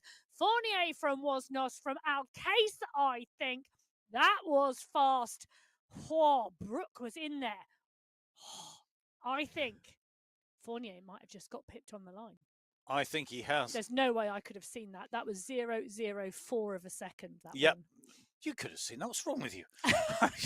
Yeah, that's right. Not even half a tyre. That's like a bead. It's like those little furry bits on there from the moulding. Well done to Bernard Wozniak, taking his first win on the MyWhoosh Sunday Race Club in Category 3. That's his third podium. He's actually got 1 third, 1 second, and 1 win. Well done. Good racing, 16 participations. Pipping Nicolas Fournier, as Emma said, by 0.004 of a second. 1.58 of a second back was Timothy Brook in third. Al-Case in fourth. Christiansen in fifth. And then Kiros Bush going through Guarin Havo. Sladek rounding out the top 10. 9 riders, less than a second. Superb sprint. Superb sprint. So we've had 2 breakaways, 2 sprints, and 2 sprints. Category 2 is lining itself up to be a very, very, very big sprint. If you thought the previous was 33 riders in that leading group in Category 2, 14 in Category. A big move here now coming through the final sprint checkpoint because Michael Knudsen wants those points. But then we go straight into that climb. It's sort of 200 metres effectively, which is nothing when you're going this fast on the rollout from the sprint. Knudsen's going to go through ahead of Pedersen. Now Pedersen getting that sprint practice in here, but you've got to wonder, why go for the checkpoint when Knudsen's sewn up the sprint competition pretty much is in the mix there, and you are now going to have to kick for the climb? This is going to be tough stuff. Let's very quickly bring you the Aquarium Sprint winners. Knudsen, Category 1. Nico, Category 2. Karlstrom, Category 3. Giuliano, Category 4. Tuomi, Category 5. And Warren, Category 6. They took away the sprint checkpoint there on the run into the climb. We're about to hit the climb in Category 1. Category 2 at the top of that climb currently at the 50-kilometre mark. They've gone over the summit as we see Knudsen, Pedersen and Jones at the moment on the front, but that group is coming, and Skierski in the polka dot skin suit is right in the mix. He's got to be one of the real big favourites for today. He's shown he can sprint, he's shown he can climb, he's just got to nail it all together, as at 50.6k, there's going for a long one, and there's going for a very long one. And at the moment, Shuren is going for a very, very, very, very long one. Well, he is indeed, and it's going to be really interesting because there are riders in here who are not going to let him get away. Zach Nair is one of them. Phil Graves is another. Nathan Guerra and Bruce Bird. None of those riders will let Shuren down the road. The gap may increase, the pack may stretch, but they're going to give themselves running room, and they're going to give themselves draft into that finish. They've got 3,000 metres to go. They are not going to let anybody go clear. I can absolutely tell you that. Someone is going to push and push hard to close the gap down. But at the moment, we've got Simmons in the mix. We've got Bjorklund in the mix. We've got Damsgaard in the mix. All of those are really strong sprinters. Skierski, Maciek Skierski, as well, he's taken a sprint. Trojanowski's taken a sprint. Guerra, Graves, Nair, SS, Ivan Bennett, all of these riders capable of winning this race today. And Shuren, well, he's lit the touch fire. Touch fire? He's lit the paper, but the fire is not burning strongly yet. I think you've been trying to keep warm all the way through the last week. Well, winter is here in the Northern Hemisphere. Well, it's might be winter and cold in the northern hemisphere, but where Bruce Bird is, the fire's well and truly alight. He's poured the coal on, he's stoked the engine up, and at the moment he's got that locomotive moving. He's driving with Lewis Trojanski. Becca Bennett on the front of this race, 51.8k. I tell you something, this is, for me, this is trying to make sure it doesn't go to a pure sprint as we see a kick over the top by Lewis are looking to push, and I tell you something, they could break clear here if they keep pushing. But so many riders behind, it's so much against a breakaway here. But if you haven't got a sprint, you've got no choice now. Well, also the other thing is who keeps looking at each other in the group behind because they think it's going to come to a sprint. And if you just think it's going to come to a sprint and the riders just get those few seconds, they could well go clear because everybody's looking at each other. It's a bit of a game of cat and mouse at the moment. Guerra, Trojanski, Jakobs, Mendakowicz and Wozniak on your screen at the moment. 5 riders all in this leading group. 5 riders all capable of winning this race and winning this sprint. The question is who cracks first? Who launches the attack? Who gets their timing to perfection? Well, interesting to see the 2 slightly older riders, Maciej Mendakowicz and Nathan Guerra, already down on the drops. They've dropped down on the drops. Oh, no, Maciej Mendakowicz comes back up again. Thank you, Maciej. To prove me wrong, you'll go straight back on the drops there. Because when you're sprinting, that's where you want to be. They're down early. They're sat there. Look at Guerra just freewheeling, goes out the saddle in a bigger gear. He knows there's this little bit of a push here. Just got the ability to respond. If you're in too low a gear and it starts going quick, you can be in trouble. Krasnich now winding on the front with Trojanski. This is going to be really interesting as Trojanski starts to move here. Jakobs is coming on his heels. We've still got some distance to go. This is going to be a really tricky finish. It is indeed. Trojanowski is moving here. Shurin is on the front. Trojanowski's on his wheels. Jakobs theme, Nitko, Lewis, Bird, Damsgaard. Never discount Damsgaard at all in the final flourish. But at the moment, everybody's watching the watts. Everybody's watching the power. David Nitko's gone. He's gone early with 600 metres to go. This is a long-range effort from Nitko. I'm not quite sure. Cam Winfield's coming into the mix now. But so's Damsgaard, Jakobs, Lynn, Wozniak and Omdahl. Let's not forget, Omdahl's got a fabulous finish as well. But at the moment, we are watching the numbers and watching the race. Nikolai Damsgaard is the rider going. David Nitko is still staying long and he's holding a high pace and high power with 300 metres to go. The pack is now going to come. Omdahl and Bengtsson. Bengtsson's gone at 12 watts per kilo. Becker's in there as well. Who's going to hold the sprint here? Who can hold it? Pierre Fell is right here. So is Maciej Mendakowicz. Mendakowicz is on the front. Gerhardt is there too. Mendakowicz, I think, is going to have taken that. Oh, that was close. Mendakowicz from Guerra, from Budster and Becker. What a sprint. Well, Maciej Mendakowicz showed his sprint speed there and his strength to take away the win by 0.011 of a second from Nathan Guerra in second, Mats Buster in third, Becker in fourth, and Nair in fifth. Simmons, Kaplinski, Ospina, Miller and Bennett rounding out the top 10 here today with already we are seeing what is going to be. I'm just keeping on going down through our screens. We've already seen 41. I'm going to say that again. 41 riders go through. There were 40 riders within 11 seconds of each other. Can I just tell you, 21 riders in that Category 2 race crossed the line within 1 second of each other.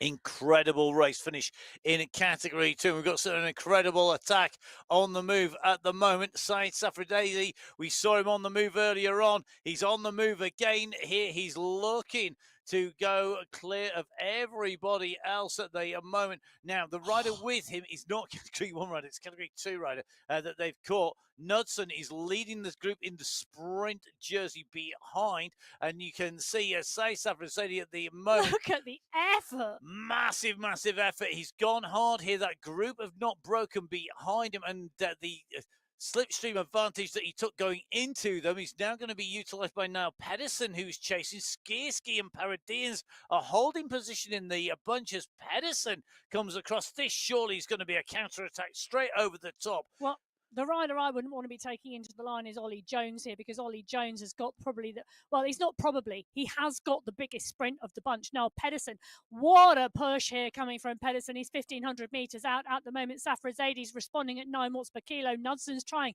to not put too much effort in at the moment, because Pedersen has gone long. He's on your screen. He's on the right-hand side of your screen. You can see the effort.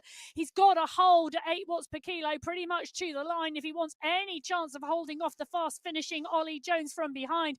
Panizza, Skierski, Safrazadi and Vuyasin all on your screen as Niall Pedersen leads out the Sunday Race Club with 1 kilometre to go. It's qualifier 1 for December, and this is the Category 1 race, and Pedersen is leading this out. Safrazadi, Knudsen, Vuyasin, Panizza, Paradians and Jones. Jones is at 2 seconds at the moment. Pedersen is putting in a phenomenal long-range effort here. He's got to hold this, but look at the group behind. Well, the group is massive. Pedersen's face is absolutely racked with pain. Pain is temporary. Winning is forever. Can he do it? This is where he's got to dig in. He's got to dig deep. You've got to get over that line. It doesn't matter what comes afterwards. You can fall off that bike. It doesn't matter. But Pedersen at the moment is pushing and they're not making ground. Is this going to be Pedersen's day here today? Well, no, Pedersen is absolutely dialing this at the moment, and he really is trying to win the Sunday Race Cup. He's got 300 metres to go. He's got 3 seconds. The race is now on because Paradians has launched at 14 watts per kilo behind him. What can Niall Pedersen do? Can he take his first win on the Sunday Race Cup? He's got 2 seconds. He's got 100 metres. Paradians is coming, so's Panizza, but Pedersen takes the win on the MyWhoosh Sunday Race Cup. Qualifier 1 in December. What a race. Chapeau, sir. Phenomenal race. Phenomenal effort. Niall Pedersen takes the win from Jasper Paradians. Pedersen, Paradians, Jones, Vujasin, Panizza, your top 5 here today. Brilliant racing. Now Pedersen claims not only his first win, but his first podium on the MyWhoosh Sunday Race Club with an attack. Well, fortune favours the bold. That was a bold move, a brave move. He went clear, taking the win in 1 hour, 13 minutes, 38.496 seconds from Jasper Paradians in second place, 1.56 of a second behind, with the rest of this huge chain of riders driving in towards the line. Brilliant racing, brilliant riding across all 6 of our categories. If you want the full race results, don't forget you can catch those at mywhoosh.com. Go on to results. You can be scrolling your way through our seminaries trying to find how many riders have come through so far in Category 1. Oh, 13 riders, 13 riders through in Category 1 right now. Pedersen, Paradians, Jones, Vujasin, Panizza, Safrazadi, Knudsen, Tugels, Andreasen, Noren, Skierski, Plantero, Kulsit, rounding out the top 13. So there we go. The lucky 13 that are in so far. Lucky, you make your own luck on the MyWhoosh Sunday Race Club. You could be making your luck here on qualifier race number 2, because that's what's coming up next week. Don't forget, lots of great racing in between. Jump on board MyWhoosh if you want to try some of the future here today. And don't forget, MyWhoosh evolving. So it's cycling evolved. The wind effects are coming to MyWhoosh. You can switch it on and off at the moment. It is available. You can pick that up, the wind effects, and try it out at the moment in Houdaria on the free ride and some of the beta events. It's a brilliant feature. Jump on board. Get a ride on that. Don't forget, get your entries in for the second of the Cycling Esports League races in Bruges. Poundflat course, great race to go out on and race. That is going to be kicking off 2 time zones on Tuesday. And we, of course, will be back on Sunday for qualifier race number 2 in our women's and in our men's racing. The MyWhoosh Sunday Race Club, each and every Sunday, all of our race categories and all our riders verified, all the rules and prizes available on mywhoosh.com. Jump on board. Join us. Join Emma Martin at biking_Emma. You can join me at Matt Fix Paint, and you can join MyWhoosh at MyWhoosh all across social media. Thank you very much for joining us. Thank you to our riders for some incredible racing, keeping us entertained. And of course, a big thank you to everybody behind the scenes at MyWhoosh. Not only, of course, for the broadcast team who bring you these pictures and images, but also to the team who bring the game, the new worlds, the new updates, the new features that are continually coming on MyWhoosh. Jump on board with the UCI's cycling esports partner for 2024, 25 and 26. No fee, no fuss, just race. From Emma and myself, stay safe. We'll see you soon. Goodbye.